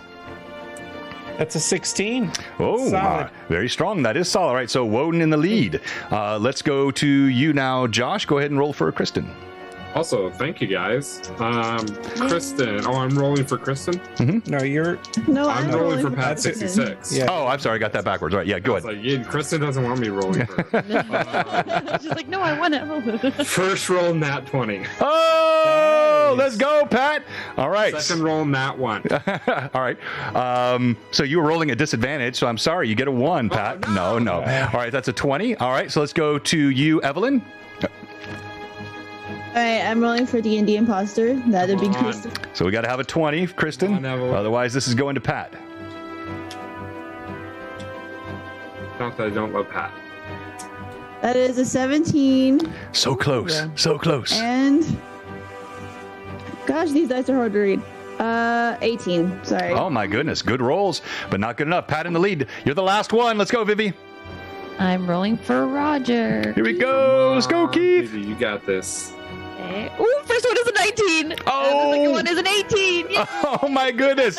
They were knocking on the door, but congrats, Pat66. You are the winner. Thank you so much, everyone. Congratulations to Rasmus, who won a very close vote tonight for Stream MVP. We're going to go ahead and raid our friends at Careful Cantrip tonight.